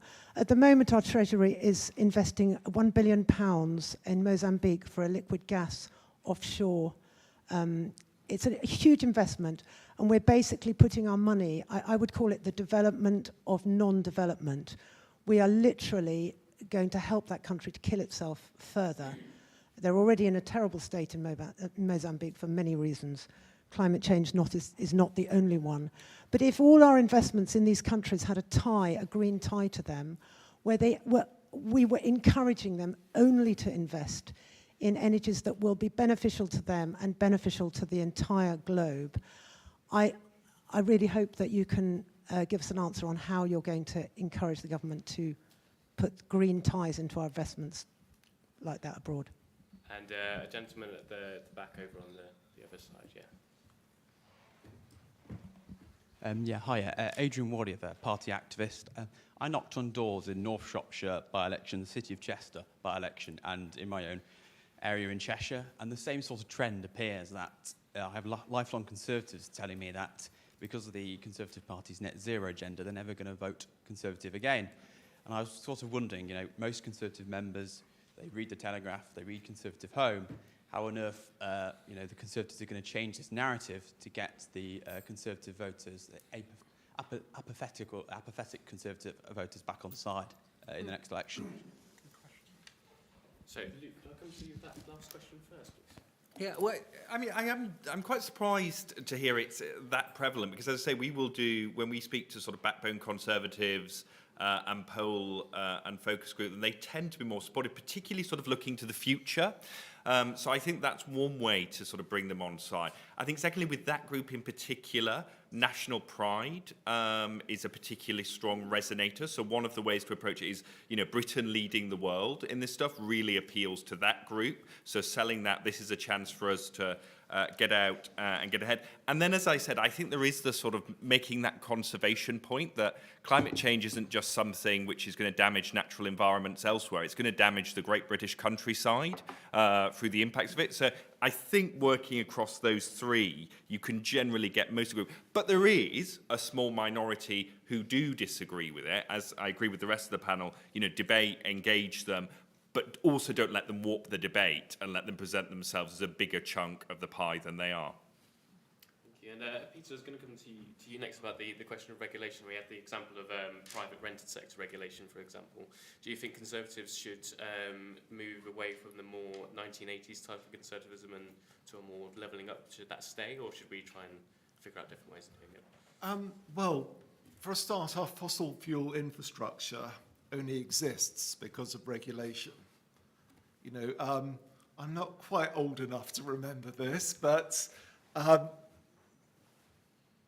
when North Sea gas came online, you know, literally sort of agents of the governments or the nationalised industries went round door to door converting gas cookers, so from town gas to natural gas.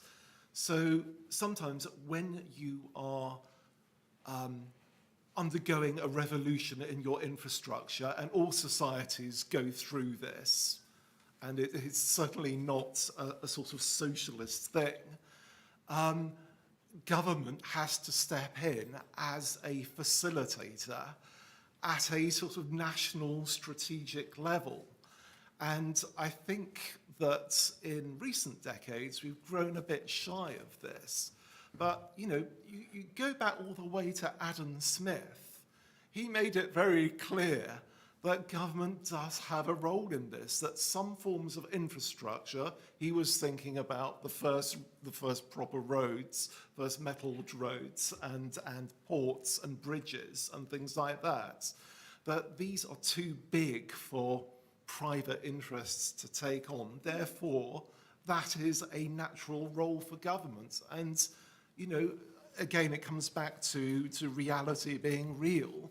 This is not something for ideological reasons that Conservatives can dodge. We just have to work out how to do it in the best and least interfering and least statist way. But we have to focus on the effectiveness, not the idea that it's somehow unconservative. Of course it's not. Thank you. Is there something you want to Yeah, just to add to that, sort of, you know, looking myself as a normal person in the street, but also reading Lord Callinan's comments in the Telegraph at the weekend about heat pumps and not forcing people.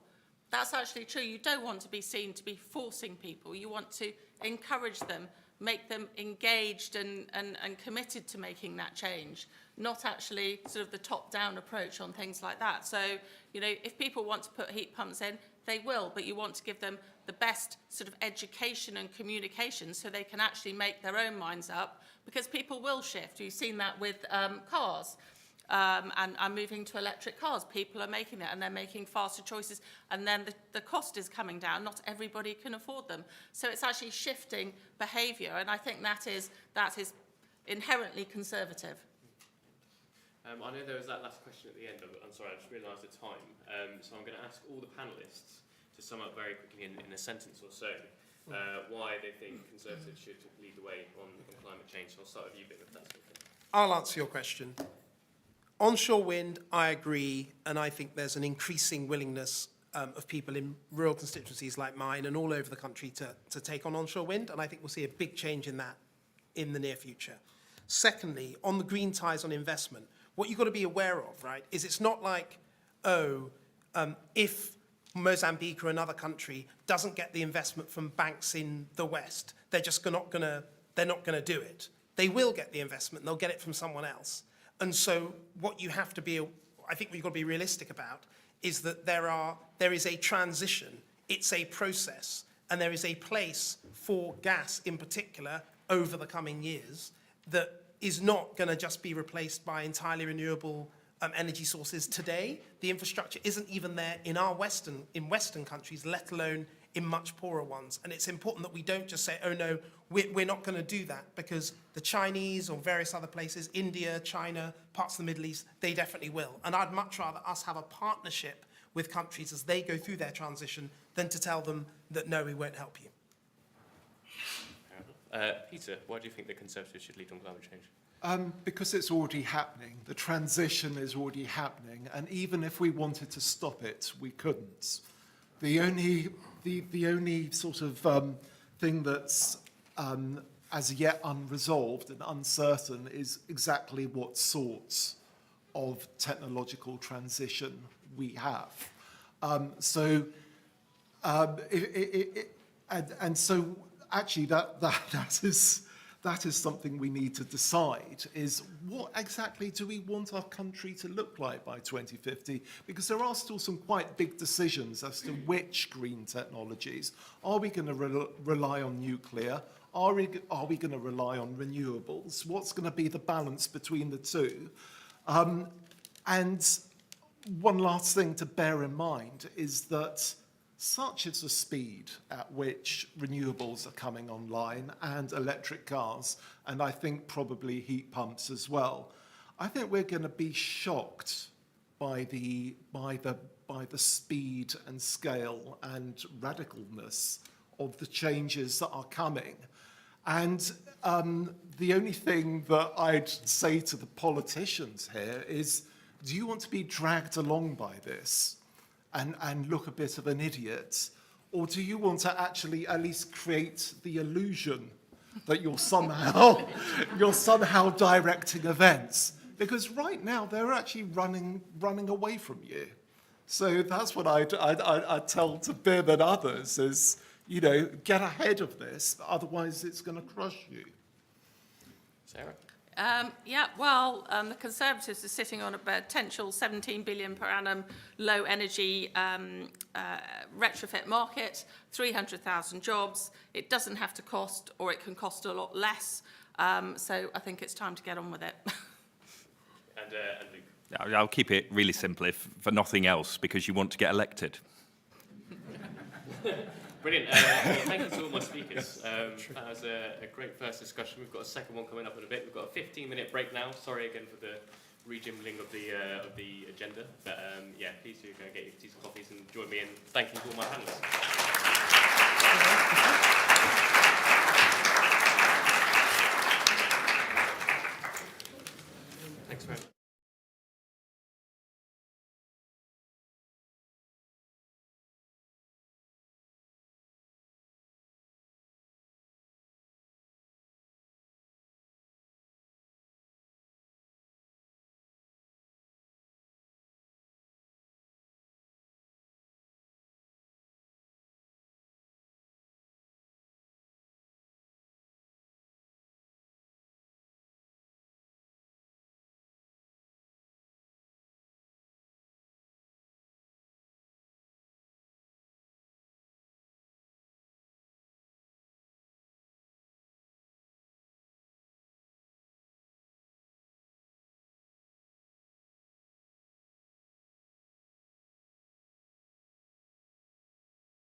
Matt, that was wonderful. Welcome back. This is the next panel on our half-day conference called What Does a Conservative Route to Net Zero Look Like?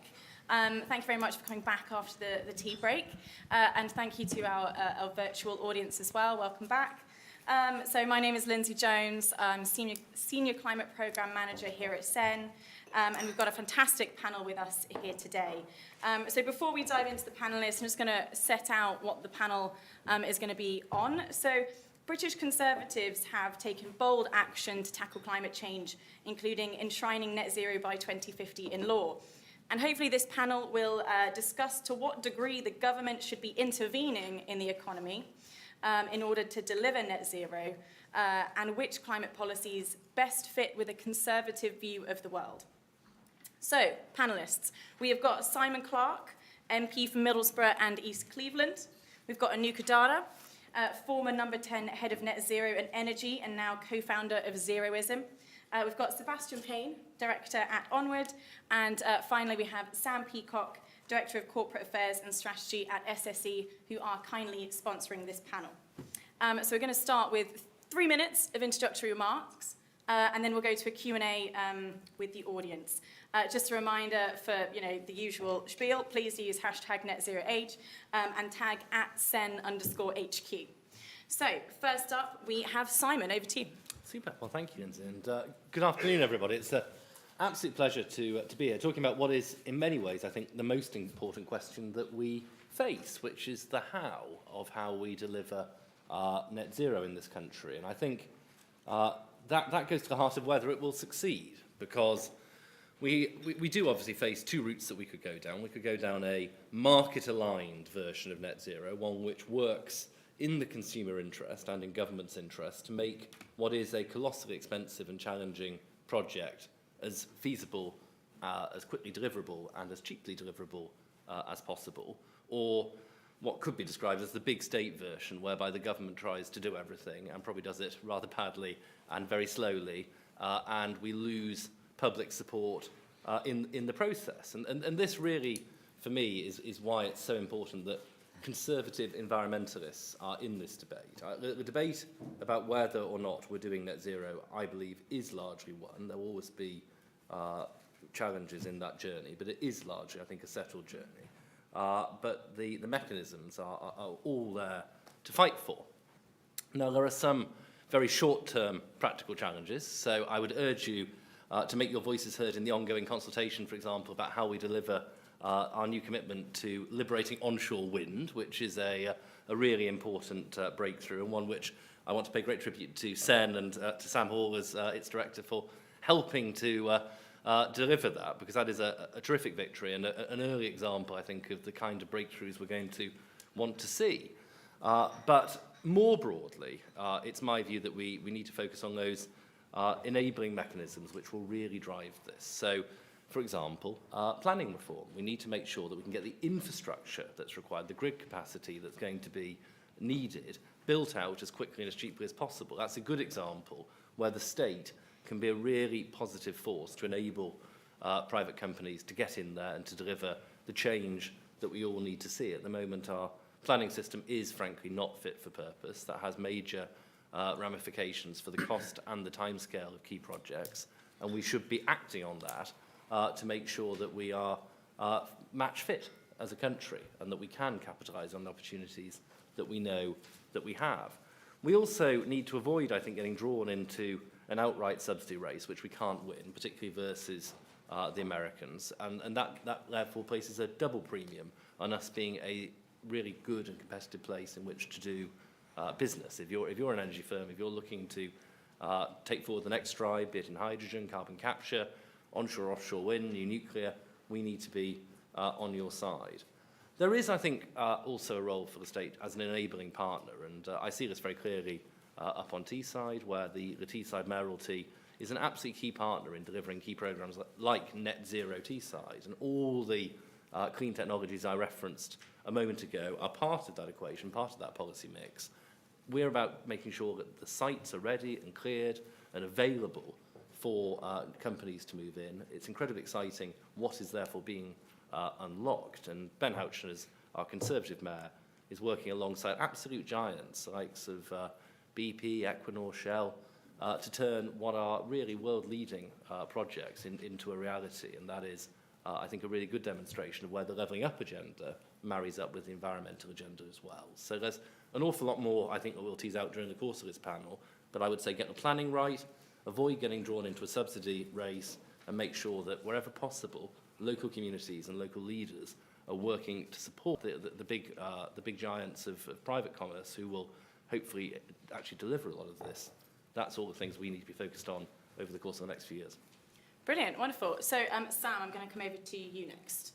Brilliant, thanks. And Simon, I'm going to end up echoing quite a few of your comments, which is good, because it's good that we're pretty aligned. I mean, from my perspective, we want Britain to be really the easiest place in the world to invest in clean electricity. We want to be able to harness what Chris Skidmore called the growth opportunity of the 21st century. Now, for SSE, this is obviously enlightened self-interest. We're building more offshore wind than anyone else in the world right now, and we want to invest 24 billion in the UK. So we want it easier so we can do more. But it's also of actually fundamental importance to bill payers, because there are huge cost savings of making things simple and less risky. We actually calculated with an economics company, LCP, that if you had 1% of risk onto investments or 1% onto the cost of capital, it'll make net zero 50 billion more expensive. So I agree with Simon. I don't think the UK can throw money at the problem. I don't think we can replicate what the US's IRA has done. I think we need to box clever to succeed. I've got 4 super quick ingredients of what's in boxing clever for me. One, it's actually having a bunch of believable targets that investors can believe in. We did that for offshore wind. I think we're behind on CCUS and hydrogen in terms of ambition there, but we managed to do it for offshore wind, and then you can get the supply chain behind it, repeatability, etc. That's how some of the costs have come down. Simon mentioned it, but grid needs to be as easy for grid to get built and as easy as possible for developers to connect to it. That basically means a mindset shift in the regulator around allowing more anticipatory investment through. And then thirdly, you need to make sure that market mechanisms are really simple. Simon's government did brilliantly, and Anuka as well, in terms of the CFD, which is the instrument for investing in offshore wind. We need simple mechanisms like that for people to keep investing in, so we should evolve them in a way that's investor friendly. And finally, again, Simon mentioned it, so I'm nicking your lines, or you nick mine, one or the other, but consenting needs to be far quicker. It can take 10 years to do an offshore wind farm from start to end, similar for major power lines. That's too long for what we need to do. So I'm an optimist, because nothing that Simon said or I've said is impossible. It's perfectly possible. Britain's got a great head start in its positioning, but we're going to have a bit of work to do to keep boxing clever and staying ahead. So that's all I'd say, Lindsay. Brilliant. There are definitely some themes coming through here. And over to Seb next. Thank you very much. And just to make this a nice consensual panel, I agree with everything that's been said by the two before us. So obviously the big thing that we focus on onward is levelling up. That's our main programme of work. And I think one thing we need to get better at is putting the language of levelling up and net zero together. That we found that, the net zero transition is going to create about 1.7 million new jobs. About half of them would be in the Midlands, the North, and in Scotland, and many of those places that have struggled through the deindustrialisation area, because the proportion of jobs in the UK that are classed as industrial has gone from about 28% to 9.2%. And we're obviously about to hit this big moment where we've got opportunity to reindustrialise. And I think as Conservatives, we need to focus more on the language of reindustrialisation, of jobs, of skills, of economic security in terms of what net zero is going to bring. Because, Simon, you were saying about the fight almost being won. I agree with that, but it is not entirely won yet. And there are still people within the Conservative movement who come across on the climate sceptical wing of it, because they talk about the cost and the effort of getting to net zero, which, as everyone in this room knows, is complete rubbish, because the fact is the cheapest forms of energy are renewable forms of energy now. And that's something that we cannot say enough for people trying to win the argument for the right in terms of net zero. And then when we go back to the levelling up piece in terms of the kind of jobs you get from net zero, they are higher skilled, they are higher wage, and they are going to be long-term jobs as well. And all those parts of the country that need help the most, this is how we should be trying to sell it there. Now, in terms of how we get there, we've obviously got to get the balance right between what the government does and what the private sector does. And those who follow the travails and the ups and downs of British Vault will be completely aware of the dangers of what happens when you get this wrong. You know, this will hopefully have a very happy ending. But you saw central government getting very enthusiastic about this plant in Blyth in Northumberland, because obviously thousands of new jobs, millions, if not billions of pounds investment, something that can sustain the British car industry for many years into the future. And yet the business plan wasn't there. The infrastructure wasn't there. The people were not in the right place, and the whole thing collapsed and left everyone with egg on their faces. And when I was reading the report from the Australia conglomerate that's taken over it, they're saying we don't even in fact have the skills to make this a success. But what we do think is we can lay the blueprint from what the administrators have picked up to take it somewhere else. So when you look at that, I think that's a very good example of where government should and should not get involved. I think if it is going to be involved, it needs to be very strategic and focused on core infrastructure, not necessarily just backing individual projects that can be winners on this, because, you know, we've got to make sure that you've got the right incentives in terms of business rate, in terms of planning, as Simon was saying as well, that, you know, over the next decade, we're going to have huge amounts of stuff that are going to need to be built over this. I think it's about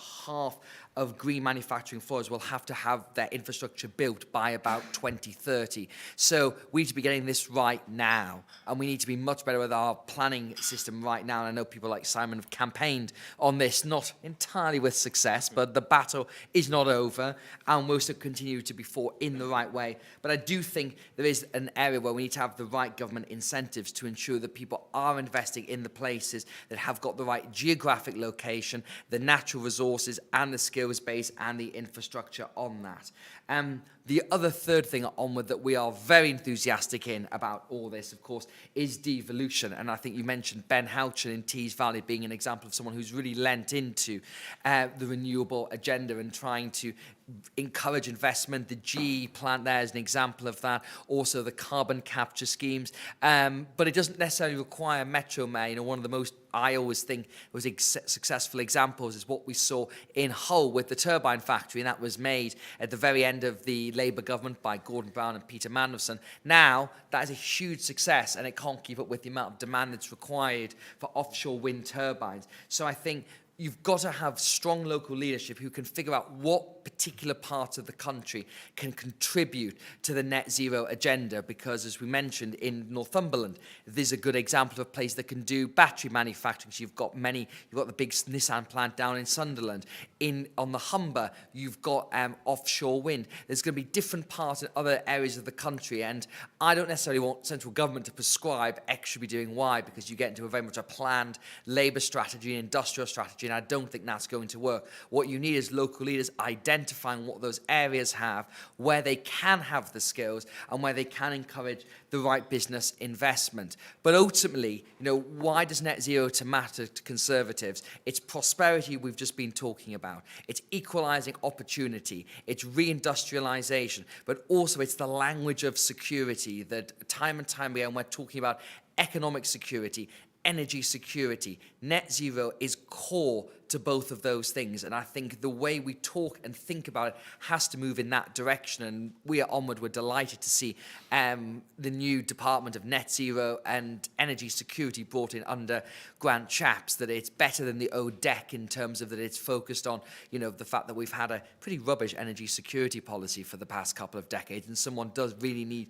to urgently fix that. But we are going to have some turbulence, I think, over the next 18 months over this, because there will be many people who are not on board with the net zero agenda pushing in the wrong direction, saying we need to fire up the power stations, do X, do Y.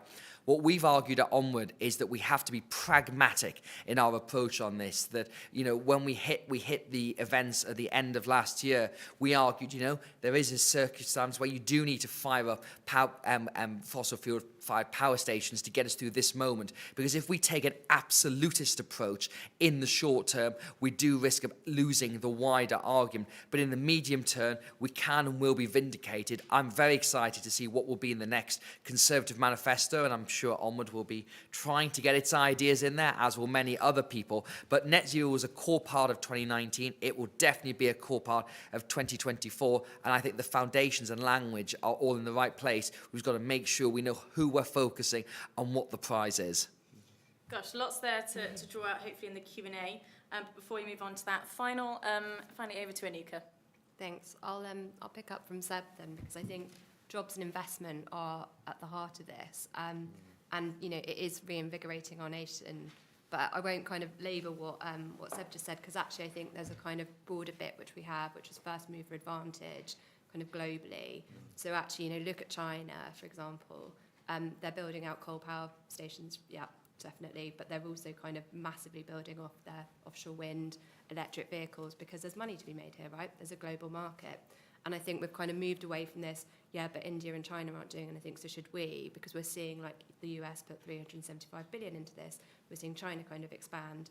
And actually our COP26 in Glasgow did a huge amount to kind of move us towards global net zero, which actually is like everyone kind of on the same page about this. I think at the heart of this, though, is about kind of technology. So kind of what does the route look like? Well, actually, you know, humans, I believe, in natural innovators, but actually we also know that there's a bit of a gap between kind of ideas and action. So when you ask people, are they up for doing something, they'll say yes, but when it comes to it, there is always that lag. And so actually what technology allows us to do is kind of make the transition as seamless and frictionless as possible for those people. So, you know, if you're not necessarily going to be minded to stop flying because you like a holiday, well, actually, can we kind of accelerate the use of sustainable aviation fuel to try and overcome that? So what's quite important in thinking about the route in particular is also kind of acknowledging that there are things we know and things we don't know. The thing that I always used to find about modelling is that we always know that it would definitely be wrong. You're just trying to kind of assume by how much and kind of what's the best path. And so actually kind of that's where kind of having this kind of technological bets and kind of thinking about where are the gaps and kind of where can we flex on it is super important. I think the other bit of this is obviously private sector finance and the role of the private sector. So, you know, what is it that government can do that no one else can? Well, government can set regulations and frameworks and headline ambitions. The private sector have cash. Obviously, like the government should support the bit that's kind of hardest to do. So how do you get over that kind of initial hurdle where you're kind of trying to get your early adopters to take it up and kind of bring down the cost so you can get widespread adoption?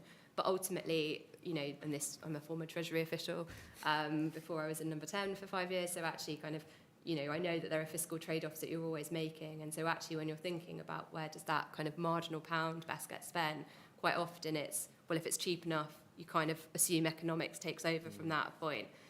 And actually it's companies that have to deliver this in reality, right? And that's partly why I left government to set up a kind of firm that would help companies with their transition plans, because actually it's now in the boardrooms. They're the ones that have to actually enact these great things that we sit around in Glasgow boardrooms and kind of come up with together. And I think that's kind of where we're seeing this year in particular kind of take us. So what does kind of the next 18 months in particular need to look like? Well, actually, there's a bit about kind of making the UK the best place to like invest and grow a business, and also kind of the best place to live. So on that kind of investment point, actually, there's some kind of big regulatory or kind of framework bits around kind of setting a taxonomy. So what do we consider to be green investment? How are we financing it through kind of our infrastructure bank, etc.? But also kind of using outfits like our Office for Investment to actually bring in the companies and support them to actually kind of help us then export this technology, because those jobs are then here, but we're kind of selling to the rest of the world. And then in kind of being the best place to live, well, I think kind of a huge kind of, I don't want to use the word legacy because, you know, it's not done yet, but actually kind of having a big kind of nuclear program in particular potentially really helps us kind of with our energy security. So actually we're kind of saying, fine, we're using power, but, you know, we're kind of cleaning it up and bringing back nuclear and bringing nuclear home, as we kind of called it. But as has kind of been mentioned by a few people on this panel, actually the grid is probably the single thing that kind of underpins us all. And it's a bit of a kind of hidden secret because we don't really talk about it. But I think if we can collectively come up with an interesting way of kind of getting grid to be upgraded as quickly as we need it, then we can kind of have this ambition and net zero on the right path. Wonderful. Before we go to Q&A, I'm going to use Chair's prerogative. We've talked about the kind of manifesto. It's been mentioned a few times about the next 18 months. What does the Prime Minister have a position, a credible position on net zero? Does he have the same kind of narrative perspective on net zero in the way that perhaps previous prime ministers have done? And in the next manifesto, how big do you think climate is going to feature, bearing in mind we've got a huge amount of other global issues to kind of grapple with? So I'd like to hear a few words just from each panellist, if that's all right, before we head on over to Q&A. So I'll maybe throw this over to Simon first. Well, the short answer is I think Rishi does have a very credible position on climate issues, and that's partly a matter of inheritance, that actually, you know, all of the Conservative governments of the last 13 years, I think, have got a track record to be genuinely proud of. And you contrast the situation in 2010 when we first returned to power with today. It is transformational. We have a wholly new set of industries which we have fostered, and we heard reference from Sam to innovative mechanisms for financing like contracts for difference, which have acted superbly to make sure that we deliver this, as I set out in my opening remarks, at the lowest possible cost to the taxpayer. And indeed, those CFDs are now in a position where we're starting to see money returned from increasingly profitable offshore wind developments. And that is a hallmark of our success. I know he gets this in a wider sense as well. Rishi is an innovator, and he's someone who understands markets better perhaps than any Conservative of my lifetime since Thatcher. He is a Conservative economist to his fingertips, and he will want to see us deliver on a programme which works in this way. And he, I think, will always, in the end, be very conscious of the what's the bottom line question, and that is, I think, why it's so important that we can deliver this in a way which stacks up. Yeah. And his Treasury instincts can be harnessed for good ends in this debate, rather than to foster the Treasury says no, which is always the risk, right? That it's some of these projects do require leaps of faith. They are harder on the face of it than just sticking with conventional sources of power. It does take leadership to change that and to show the scale of the opportunity that exists. I'm confident that we will, in the manifesto, set out a very exciting package for the next 5 years. Anuka, I mean, you were very involved in Former Number 10. What do you think to current? I mean, I'll state the obvious, he has a very different style, right, to Boris Johnson. But, I mean, also, I think he has shown already some kind of movement on this agenda, which is quite positive. So, for example, on energy efficiency, which is actually kind of, as we all know, kind of a huge bit to kind of try and tackle. And there's rumour of a kind of upcoming net zero moment. So I think we have to kind of see what is delivered, but high hopes. Okay. Sam, when it comes to business, what do you think? The ones that are taken actually by Seb's point earlier around couching a lot of the stuff in energy security, because the solutions for net zero are the same solutions that you have for energy security. One stat for you, if we'd met the government's 2030 renewable targets by 2020, in 2021 at the end, we'd have saved 30 billion in gas. So that gives you a common sense reality on the economics of that. So I think he's going to have to do some of the boring stuff, though. It's all about planning. It's about grid. This stuff maybe doesn't win you elections, but it will actually get you closer. Wonderful. Seb, final thoughts before Q&A.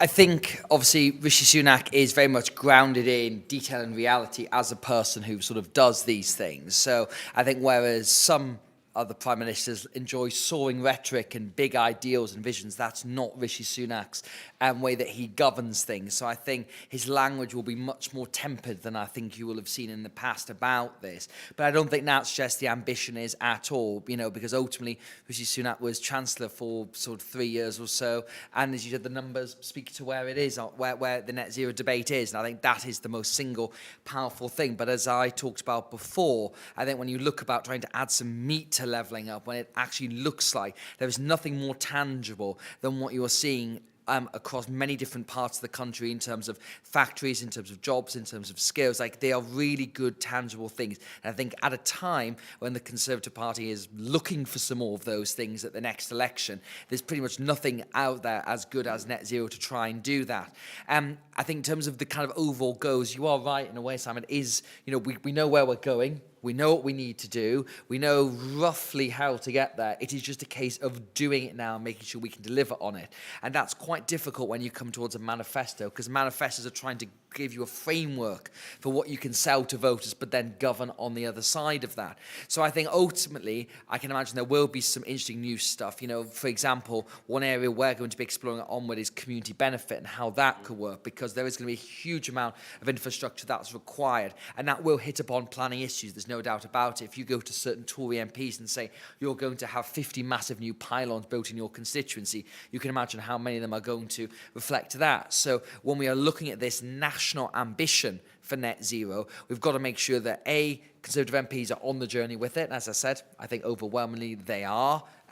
But they just need to make sure that everyone's feeling they're getting it the right way, but make sure it's working well for communities. That's kind of where I see the debates going there. And just to go to the nuclear point that was being made as well, that is absolutely crucial towards the net zero debate as well. That it's astounding when you think about the lead that Britain had in nuclear power in the 60s and 70s. And I spoke to Lord Waldegrave about this, who was Energy Minister under Margaret Thatcher, and he said it was one of the biggest mistakes we've made in British post-war history, that we basically lost our lead on nuclear power. With these small modular reactors, with the plans we've got in place now, we have got opportunities to get back on the front foot.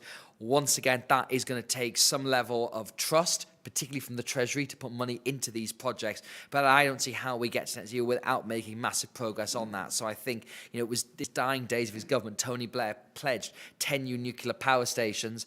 I don't know how many have been built now, but I assume the answer is 0. But, you know, that kind of shows how long we've been kicking this around. And if you want to feel infuriated, as I often do with the Liberal Democrats, then you should see the video that Nick Clegg said that if we built new nuclear power stations, can you believe they will not be online until 2021? Can you believe that?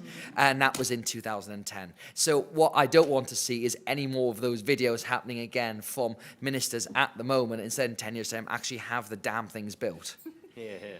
Right, okay, so we've got a few roving mics. I'll take a few questions at a time, and as always, please keep it to a question, not a statement. And we'll try to get through as many as possible. So Finn, there's a few here. One gentleman, Helena, and there's 3 in a row there, Finn. My question's for Simon. I'm the chairman of Epsom Conservatives. When you say planning reform and everybody nods sagely, I think of Cheshire and Amersham. How do we sell planning reform on the doorsteps in May? Lovely short question. This gentleman in front, and then Helena. There's 3 there. Thank you. Michael from Business Green. As Sam set out at the start of the conference, part of this is about having a response to Labour's 28 billion public investment. Obviously, Conservatives are keen on a kind of private investment, crowding private investment. With that in mind, we've seen vast oil and gas profits over the last month, and obviously a huge amount of their capex is, you know, not going to renewables and not going to green energy, even despite the windfall tax. So how, you know, what's the government going to do to try and bring in that investment? How do they justify that kind of green interventionist or that kind of investment-driven approach when, you know, even the windfall tax isn't bringing that in? Okay. Hiya, Helena Horton from The Guardian. This is for Simon. So you had the government to account on onshore wind, and I think you would admit that the lack of action perhaps has added money to our energy bills. Do you think that the Conservative government holds any responsibility at all for how high energy bills are? And also, do you think that blaming the 2010 Labour government is going to hold any water with voters when it was such a long time ago? Okay, we've got quite a lot there aimed at Simon, so I'm going to try and disperse that a little bit, just to make sure that everyone else gets a say. So, Simon, I will come to you first. There were a few things there. There was how to sell planning reform, seems you're such a big proponent. And perhaps you could touch on the energy bill point, which I'd like to come back to later about interventionist versus free market politics. But if you start us off with those 2, and then I'll come to the MP's prerogative. Look, on planning reform, I think we have to distinguish this from the wider question of building the homes that we need, which is often the main focus of that particular debate. Now, I do believe very strongly that it is important for the Conservative Party to win the argument, actually with our own voters, about the importance of building more homes for the next generation. And there are, you know, a litany of reports out at the moment showing how we are artificially breaking the market in that regard, and needlessly doing so in a way which I think will haunt us for generations to come. But that is distinct, and that argument is distinct from the point that I'm making here, which is about the narrower issue of speeding up planning for those big infrastructure projects, those big grid adaptations in particular, which are going to be required in terms of the connectivity to link up, for example, vast offshore wind farms with the national grid, or indeed to make sure that we can get new power stations up and running where they're needed. Those are narrower battles, I think more readily winnable battles, because often they won't be near areas of high population.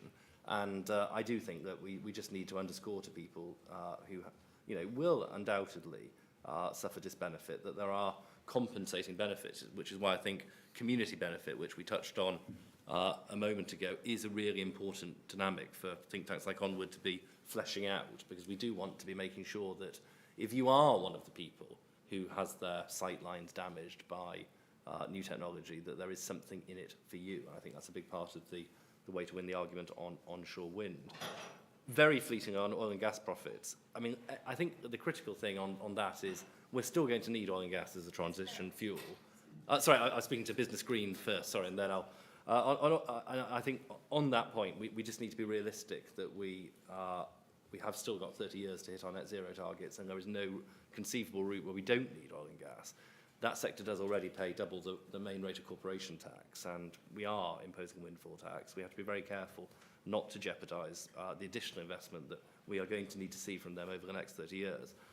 Helena, to your point on bills, look, I think the UK has a story to be proud of here. You know, if you look at the percentage of our total energy generated by clean electricity, on most days now, that is about a third of our total need, sometimes higher than that, and that is a real achievement. I don't think that this is a particularly politicised field, the issue of whether our energy policy has been right or wrong. The truth is that I think governments of both colours have made mistakes and been too short-termist in their approach. And I think what Seb was saying about Lord Waldegrave's reflections on this is fundamentally right.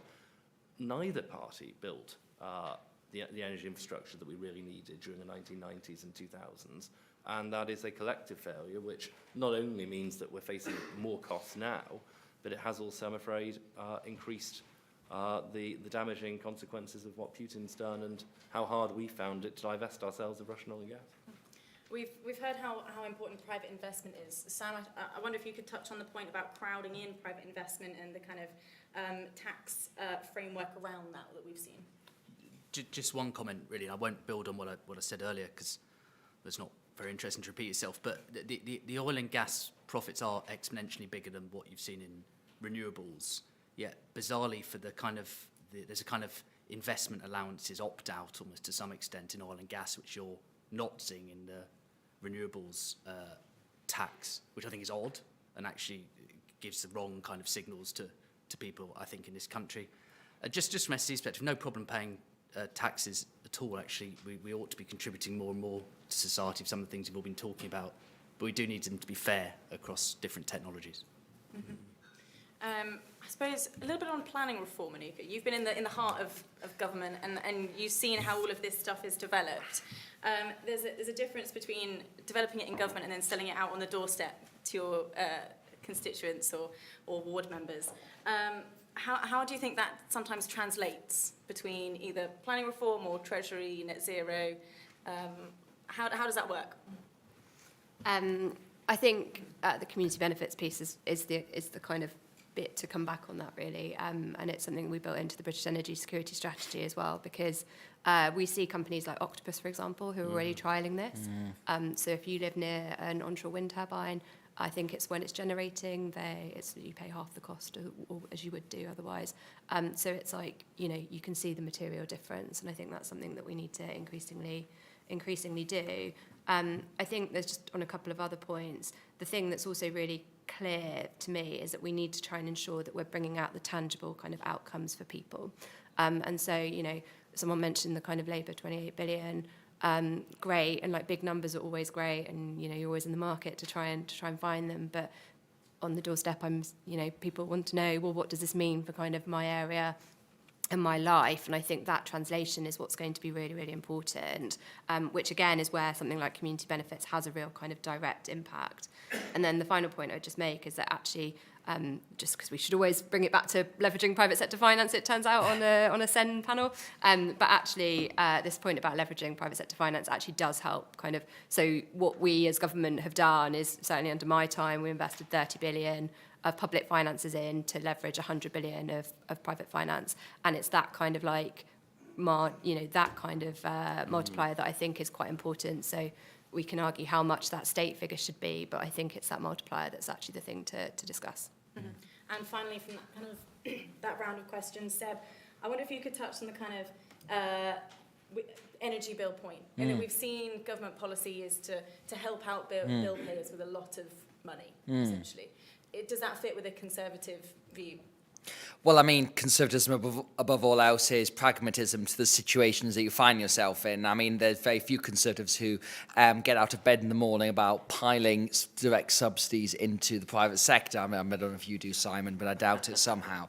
So, I mean, no one's exactly happy or enthused by it, but it was what the circumstances required. In the same way in the pandemic, furlough was what was required, and it was the right thing to do in all those circumstances, because the alternative would have been far worse in that situation. But ultimately, it is about moving to a situation as rapidly and sustainably as possible where we don't have to do that. It's not going to be quick, it's not going to be easy, but the alternative is just not thinkable in any respect on that. Just to touch on the other point very quickly, to say about planning reform and how you deal with it. I mean, the fact is, I think planning reform is coming one way or another. That if Labour wins the next election, they will almost certainly do planning reform. And I think, we have got ourselves in the situation where you can't change anything about the system. And I think if the good voters of Cheshire and Amersham don't like Conservative planning reform, they're not going to particularly love a Labour idea of planning reform either.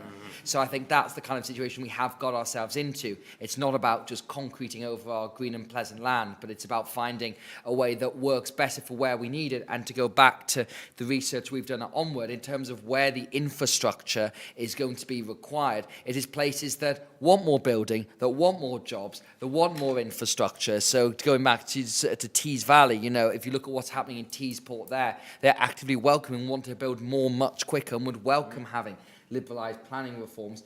And somebody asked about Labour and the £28 billion of their package they've put forward.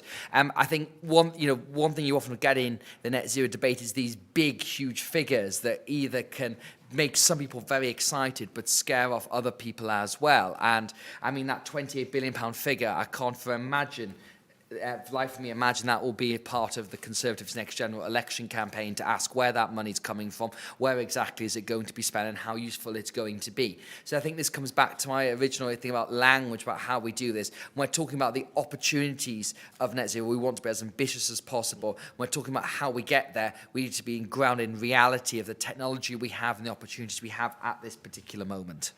Wonderful. Right, a few more questions. Finn, there's two gentlemen there. Hi, Thomas Mason. I work for the BBC, but here on a personal capacity. Just wondering, you mentioned there about the cost of some of Labour's pledges. Labour does seem to have some ambition in this area. They're talking about Great British Energy, a state-owned company on the scale of EDF. That seems to have some substance behind it. I'm just wondering if a Conservative route to net zero, a bit like a Conservative route to levelling up. It's a good slogan, but is there enough sufficient energy, sufficient money going in to make it happen?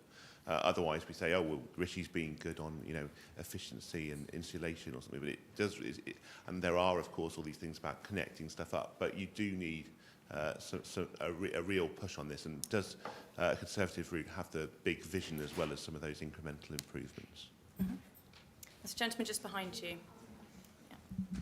Hi, it's Adam Vaughan here from The Times. It's a question for Simon, but I'd also be interested in the other panellists' view. Next month, the government has to issue a revised net zero strategy. I wondered, what would you most like to see in that?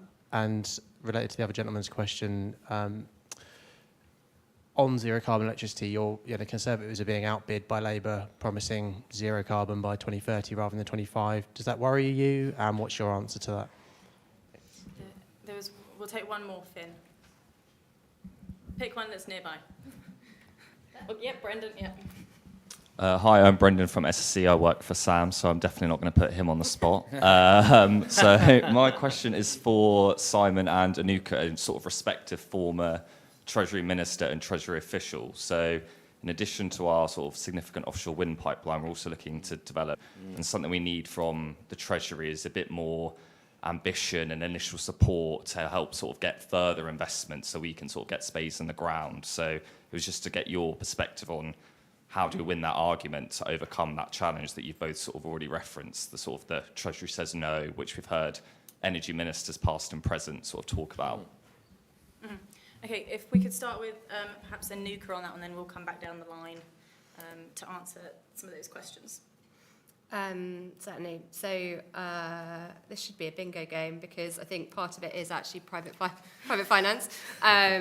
Because why do I think that? It's been really actually interesting being outside of government for the last 5 months because companies that I speak to, actually, if you speak to kind of like financial institutions, there is no shortage of kind of like appetite, and particularly as they see it coming down the road, there is a kind of like, well, what do we put money into? The thing that it keeps on coming back to is like, well, can government set the kind of like framework around this? Like, so we know that it's kind of like de-risking the ask for us. So actually kind of, and this is bringing together a few points, actually that kind of like cross-party kind of consensus is something the UK was quite unique in kind of in driving, right? And actually that helps kind of companies and investments that are potentially quite spooked by, you know, well, is there going to be flip-flopping? I think that's quite an interesting bit in what the US has done, but we don't necessarily kind of need to go on to that. I might just touch on the kind of 2030 point because I think kind of actually the key to that is the grid. It's fine, you can just have me on repeat. But that is actually the thing that will be the kind of key limiting factor. On the net zero strategy, I mean, I think it was very good. So I would do, right? Just make sure you deliver on nuclear. And that also links to the kind of energy point, which is actually we named it Great British Nuclear, right? Bringing back a nuclear capacity. And I think that is the kind of key thing to actually kind of underpinning our energy supplies. Simon, your thoughts? Super. Well, on ambition and whether we're matching Labour, I think results speak for themselves, that we are actually delivering very well. And if you look at the polling on this, certainly the last time I looked, the climate and our response, the adequacy of our response to it was actually an area where the Conservatives and Labour were enjoying equal standing. So there isn't a sense, I think, in which, this is an area which traditionally I think would have been dominated by the centre-left. This is a policy area that, rather like defence is for us, they would expect to own. And the fact that they don't is, I think, testament to the fact that we have been innovative and active and visible, although I would completely accept that the narrative around this is critical and emphasising the grandeur of the vision and the magnitude of that vision, and that it's rooted in energy security, national security, more jobs in the places that they're most needed, that this is a transformational national undertaking with direct benefits for many of the communities that need it most, is something that perhaps post-Boris we need to be able to recapture. And this mustn't become, and this is actually true of the wider government's mission, this mustn't become an exercise in technocratic managerialism. We have to make sure that we are capable of inspiring. Adam, you asked about what should go into the net zero strategy. I think probably, what we heard on the panel today would reflect my slightly. It's not meant to be bland because it isn't. But the pragmatic recognition actually, there's a lot of just quite technical things we need to do over the next few years to make this policy deliverable. I don't think we should shy away from the fact that, having set the ambition, we now need to set a credible pathway to delivery. On whether we can deliver net zero earlier, I think most people would say it is very, very hard for us to do to aspire to net zero in the 2030s. And I think there is also then the point that I was sort of trying to essay out in my opening remarks, which is that if we do this in a way which is perceived as a hair-shirt, punitive exercise, whereby we do have to trade our living standards, our holidays, our ability to travel, our ability to heat our homes, we are going to lose the popular argument, and actually there will be a backlash, not least, I suspect, on the right of politics against what it will be perceived as an assault on common sense. And so we have to be very careful, I think, not to not to promise more than we can deliver, or certainly not to promise more than we can deliver without compromising what will quite reasonably be expected to be rising living standards. Finally, Brendan, to your point on CCUS and hydrogen, it's incredibly exciting that the groundbreaking at Net Zero Teesside, which will be the first CCUS cluster, will be on the 10th of March, so that is coming up really very soon. We've got the Teesside and HyNet clusters for carbon capture, this fantastic way of making sure that we can put some of the emissions which will inextricably be needed for some technologies. Even after we've moved to net zero on power, there will be lots of technologies which still emit CO2 as a byproduct of production. We need to find new ways of emitting that in a net zero world safely. And I think this is the beginning of what will be a very exciting journey. The next step is to try and get, for example, Project Acorn, the Scottish cluster, up and running, and to scale this and export this technology. Because if we can be, to Anuka's point, a first mover on this, the potential is huge. And it's going to be an important way of demonstrating that the UK can be at the forefront of the opportunities of net zero, as well as, obviously, a country which is prepared to shoulder some of the upfront costs. Sam, is there enough money going into net zero? Would SSE like some more? Do you know what? I'll link this to the gentleman from the BBC's point as well. It's like when you think about the Great British Energy thing, and I see Equinor here, who are a sort of national champion from Norway. If Britain seeks to put money into a state company that wants to make another Equinor, it's got a long way to go there, and that's going to cost a lot of money. I would be focusing that genre of intervention around market failures and where you're actually not able to attract some of that financial investment, rather than putting it after money where there is investment there. And do you mind if I just take the opportunity to just briefly answer Adam's question, what I most like to see? Yeah. On networks, my specific point is it's about allowing anticipatory investment into the regulatory structure, which is hideously complex, but actually quite a simple principle, and it shouldn't be too difficult to crack. Lovely, and Seb. Just to come back to your point about the ambition and how it's spoken about. I mean, as I said, by nature, people on the Conservative side tend to be more cautious, and they don't kind of go for big utopian projects when they talk about these things, which occasionally net zero can sound about that when you listen to some campaigners and activists about it. So you can understand why people on the right are talking about it in more tempered terms of pragmatism, of economic benefits, of tangibles, as opposed to a kind of vision of a decarbonised society and what it looks like. But I think there is enough kind of pragmatic stuff that we can do that actually builds up to something very positive. That I remember Boris Johnson did an article for the FT when I was working there, where he talked about ambition to become the Saudi Arabia of wind, in very Johnsonian language there. But that is very possible, and B is already happening. So I don't think just because you're talking about it in terms of sums of money, you're not talking about it in a lesser way. And as I said, on the Labour side, it is all about state money we're going to put into it. And to come out to the classic Sen thing, it is all about how much money full stop is going in from the private and public element of this as well.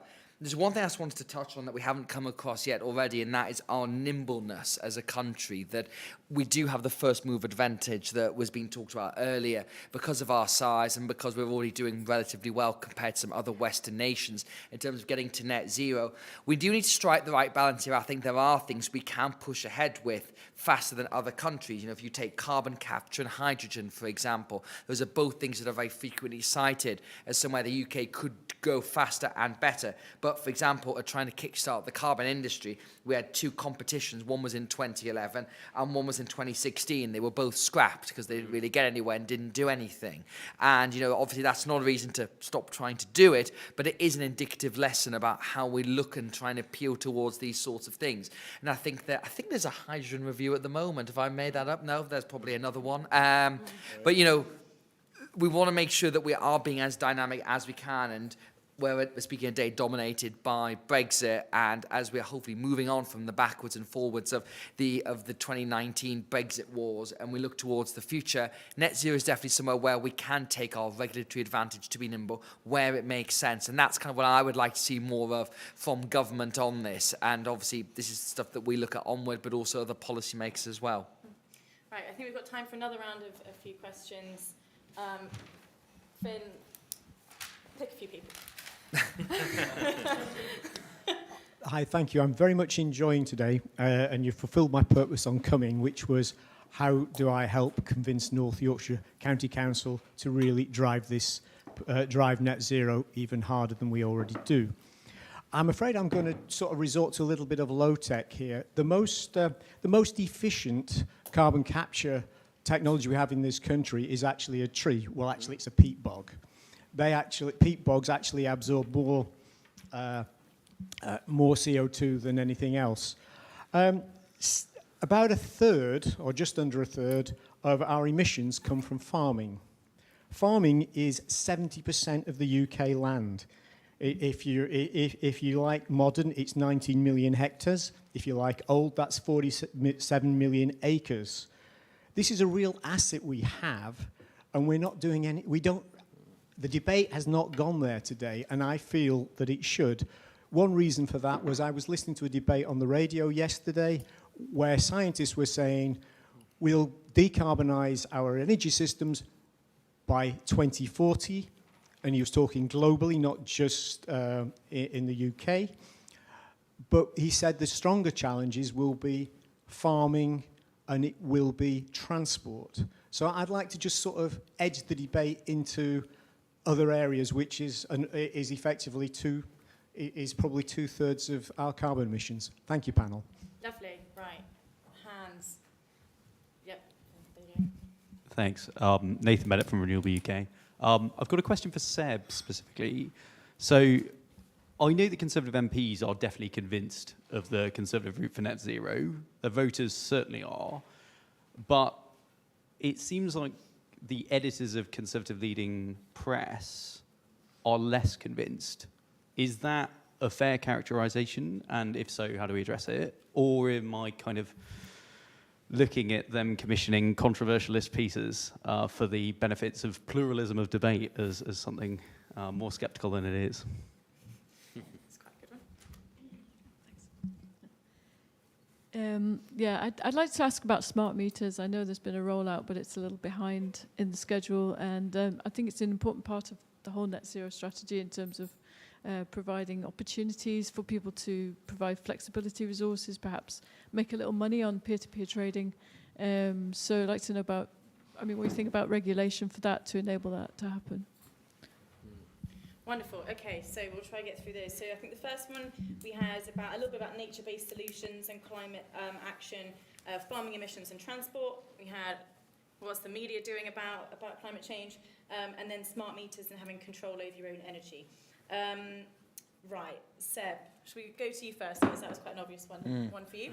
Yeah, on the media one, great question. I think that obviously, but this comes back to my original point about how net zero is talked about at the moment. Because if you take the Daily Mail, to give a random example, if you were to say to the Daily Mail, would you like to write a piece about how many jobs are going to be created in Lancashire because of an offshore wind, that's a natural pro-Daily Mail story they would give a positive spin to, because that's the sort of thing they like. If you talk about the disruption and building works and dislocation and annoyed people about their backyards, they're going to write about it in a very different way. And what does worry me is that on the right, the net zero debate has gotten to a little bit of a funk at the moment, and I think that's what you see reflected in sort of Conservative supporting newspapers. But I think it's not entirely lost as a battle, and I think the fact is I'd focus on the leadership of the Conservative Party pretty consistently. I wrote an essay in the FT about the kind of ups and downs of this, because of course the original person who was very, very environmentally conscious was Margaret Thatcher, who stood up at the UN in 1990 and made one of the first major speeches on climate change, prompted by Crispin Tickell, who was her advisor at that point. And she was very invested in what climate change was doing, partly, I think, because of her scientific background, but also partly because she could see the industrial advantages it would bring in the future because of this big transition that would be required. The party has gone through its ups and downs, shall we say, about the green crap, to use the phrase of a former prime minister. But I think the battle really in leadership terms has been won. And I think if you look at the left and the right of the party, there's only really people on the fringes who don't believe in climate change, who don't buy in to the net zero agenda. So in terms of MPs, I think they're all there. But as you you always get with people in the parliamentary party. They have different priorities at different times.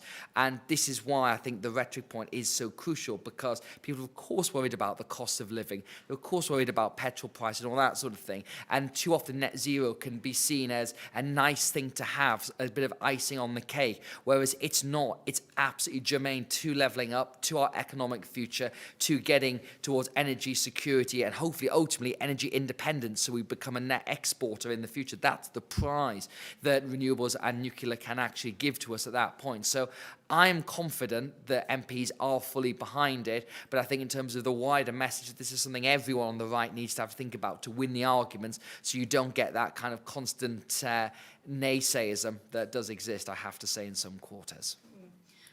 Simon, are smart meters the ultimate net zero conservative technology, giving people ownership of their own energy use? Well, are smart meters the ultimate anything? Well, I think they are actually, I think, an important manifestation of what we've been alluding to a few times today, which is community benefit, right? So it's a different form, it's individual benefit, but it's about trying to make sure that we are making it as straightforward as possible to do the right thing. I mean, that is, in a nutshell, I think what Conservatives ought to be seeking to achieve. And, you know, we are a party which fundamentally, and I'm channeling Graham Stewart here, believes in aligning the incentives to deliver the outcome that you want. And smart meters are a very good way of showing that if you do your, washing at a certain point, if you choose to turn the temperature down at a certain time, then there are direct benefits to that for you. And so, yes, they are about what this whole thing needs to be about, which is about creating a smart, intuitive, responsive market. And that is an incredibly ambitious undertaking, but it is one in which we, all of us, literally all of us, ought to be empowered to play a role, and smart meters are at the heart of that. Anuka, we've heard that net zero is not just about energy. What about the other sectors, farming and transport? Anything else you care to throw in there? Certainly. I'll just cover the whole of the economy, it'll be fine. So look, I think it's a really good point on farming and agriculture.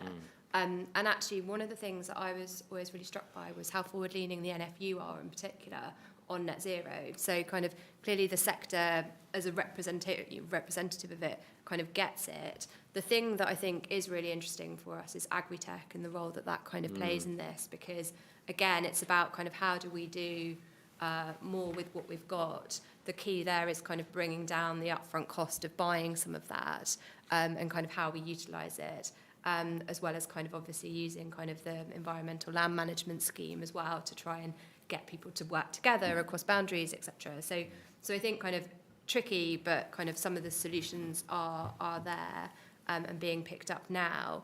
On transport, I actually think we've got quite a good headline policy. This isn't me kind of being defensive, but actually kind of if you look at the proportion of kind of emissions from transport, about half of them in the UK come from passenger cars. So actually that was the kind of logic and rationale behind kind of going for a 2030 date for ending the sale of kind of petrol and diesel vehicles, because it's such a huge part of that picture. And obviously for that, we had to take the manufacturers with us because, unlike other countries that have done this, we actually have a kind of domestic manufacturing capability here. And so kind of ambition also means kind of not irritating those that are kind of bringing jobs at home. The kind of interesting bit will be kind of how do we ensure that carries through to public transport and kind of heavier goods vehicles. But I mean, the key thing to kind of watch out for is a zero emission vehicle mandate, which should be kind of hopefully coming out soon and kind of helps you kind of stagger that bit. Again, it's a regulatory bit, as well as kind of trying to bring manufacturers in. And then the other part, which wasn't mentioned, but is the kind of other bit, is homes and buildings, which is, I'd say, politically quite thorny. It was always the bit that kind of used to give me the biggest headache. I think I had to write the most notes on it. But it's kind of logical when you think about it, right? Because it's going into people's homes, not too dissimilar from the smart meter bit. But I think kind of the energy security debate and kind of prices have just changed a lot of that. So, just anecdotally, people are saying, well, actually, like, how can I keep my bills down? And it's like, well, have you checked the energy efficiency of your home? And so kind of we're having that conversation now as a nation by the nature of just where prices are. Yeah. And final thoughts on those few questions? Just one response to the gentleman from North Yorkshire. I'm in the electricity sector, that's my area of expertise, but I do think that hydrogen has some potential on that transport side, when I think aviation feels very difficult to crack. But you feel that a combination of electricity, and that may be one of the better uses of hydrogen. People talk about using hydrogen for every single thing in the world. We're going to have to find the best use for hydrogen, but that aviation could be one. I don't know how that's going to apply to your agricultural cow issue, but it will certainly help on that end. And just lastly, on the smart meters point, I think you get a lot of debate on big energy, small energy. We need all of it. Some people will tell you that it's all going to be consumer-led. It isn't. But we're going to need a hell of a lot of consumer-led activity in there. We're going to need a lot of the stuff coming, which my company is more involved in the big kit as well. Lovely. Well, I've run over time. Apologies to everyone. So just to close up this panel, I wonder if we could kind of go down the line and just a sentence on what you think a conservative route to net zero looks like. Hopefully we won't have the exact same answer, but if we do, then consensus, wonderful. So Anuka, we'll start with you and we'll go down the line. It's a tech-first kind of private sector financed transition. Wonderful. It's making doing the right thing easy for me. That is easy and logical. Okay. And I guess I'm looking for a boring manifesto that deals with grid and planning issues, which may not come, but that's what I'd like to see. Okay. And finally, Seb.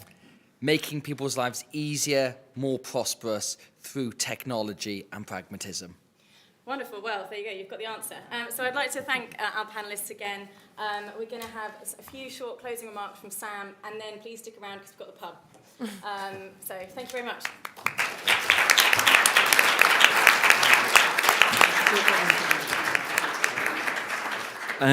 Great, thank you very much, everyone. I'll try and be reasonably brief. I've now got the unenviable task of trying to summarise some of the insights that have come from all the panels and speeches that we've had today. But I'd like to begin by thanking you all for coming and for your attention throughout the day. Also to people that have been listening through the live stream as well online. Thank you very much for joining us and for making this conference possible. I'd also like to thank our sponsors, the Energy Efficiency Infrastructure Group and SSE, for enabling us to put this on, and also thank our speakers as well on the first panel and the second panel, and indeed Graham in his absence as well. It's been really great. So now to try and draw together some common themes that we've heard across both panels and indeed from Graham's keynote speech. So firstly, starting off with the why. Why should Conservatives lead on net zero? I think a clear answer that's come from multiple people has just been that this is the fundamental reality of climate science, that we are having this effect on the atmosphere, and as Conservatives we can't duck this. It is just something that we have to confront and take seriously. There's a pragmatism argument to it. Economic opportunity has been repeated by pretty much every speaker, but not just the cost savings that can come from certain clean technologies, but also the jobs, particularly in our industrial heartlands, that we're trying to level up. The political case, Luke Trill set out the different segments of the Conservative voter coalition and how net zero plays to each of them and can be talked about in different ways in order to appeal to those different groups.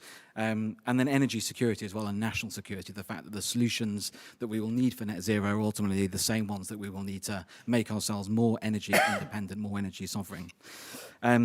Turning now to the how, I think actually there were lots of repeated ideas that came up. Planning reform is a big one. Not just the onshore wind and other sort of onshore renewables planning issues that we've heard about, but also grid infrastructure, the speed of permitting of offshore wind as well. That's something that we can really emphasise in the remainder of this Parliament, and the existence of community benefit packages can help with some of the difficult politics around that. Leveraging private finance, which we've heard particularly come out in this second panel through mechanisms like the contracts for difference, which we've road tested very well with offshore wind and other renewables, applying those to some other sectors, having good regulatory end dates for certain technologies so the private sector can start switching over supply chains to clean technology, and tax incentives as well. We heard about in energy efficiency the energy saving stamp duty idea, and capital allowances have come up as well for new clean energy projects, and then early stage support for clean technology. Whilst private finance is going to get us most of the way there for technologies that are still at that earlier stage of development, there is still a role for government to play. On the Inflation Reduction Act, we know that we're not going to be able to match that, and similarly, the Conservative Party, I think, consensus that they're not going to seek to match Labour's 28 billion extra a year in terms of green investment. But there are opportunities to make smarter, smaller interventions that can still deliver good outcomes and can point to the record of delivery over the last 13 years. Support for technological innovation in particular has been highlighted as a frame that this current Prime Minister might want to embrace when talking about net zero, as well as fixing some of those knotty technical issues, which he's already shown that he can do very well as Prime Minister. Devolution, decentralising power to communities, I think is a very conservative approach to net zero, and local leaders like Ben Houchen have shown the way on that. Avoiding hair shirt solution, making sure that the environmental option is also the more attractive, the more cost effective for people so that they actually want to buy those products, and then avoiding some of the public ownership ideas that Labour are championing, instead focusing our limited resources on areas where there are genuine market failures. So lots of ideas there, and I hope that we've shown that there is a rich and authentically conservative language with which to talk about net zero and climate action. We've had lots of brilliant policy ideas from our panellists today, showing that net zero doesn't need to be at odds with conservative policy making principles. We'll certainly be embedding all of these ideas into our work, into our discussions with government, and potentially some of our work influencing the next Conservative manifesto as well, which will be starting later on this year. Outside of this conference, we've got a very busy programme for the rest of the year. We've got work with our caucus on the energy bill, the levelling up bill. We're hoping to feed into the energy efficiency task force that's been set up, the onshore wind consultation, which we've been working with Simon on, as well as the government response to Chris Skidmore's net zero review.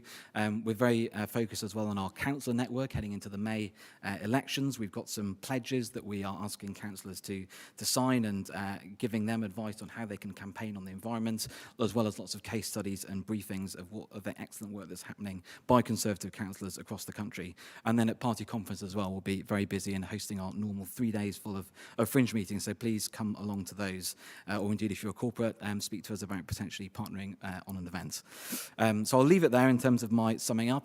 We have, I think, this room for another 15 minutes or so. The drinks reception starts at 5:30 at the Barley Mow pub, so please do join us for that. Head down, it's just a 6-minute walk from here on Horseferry Road. We've got Matt Hancock giving a speech around 6 o'clock, so please do join us for that. Thank you all once again.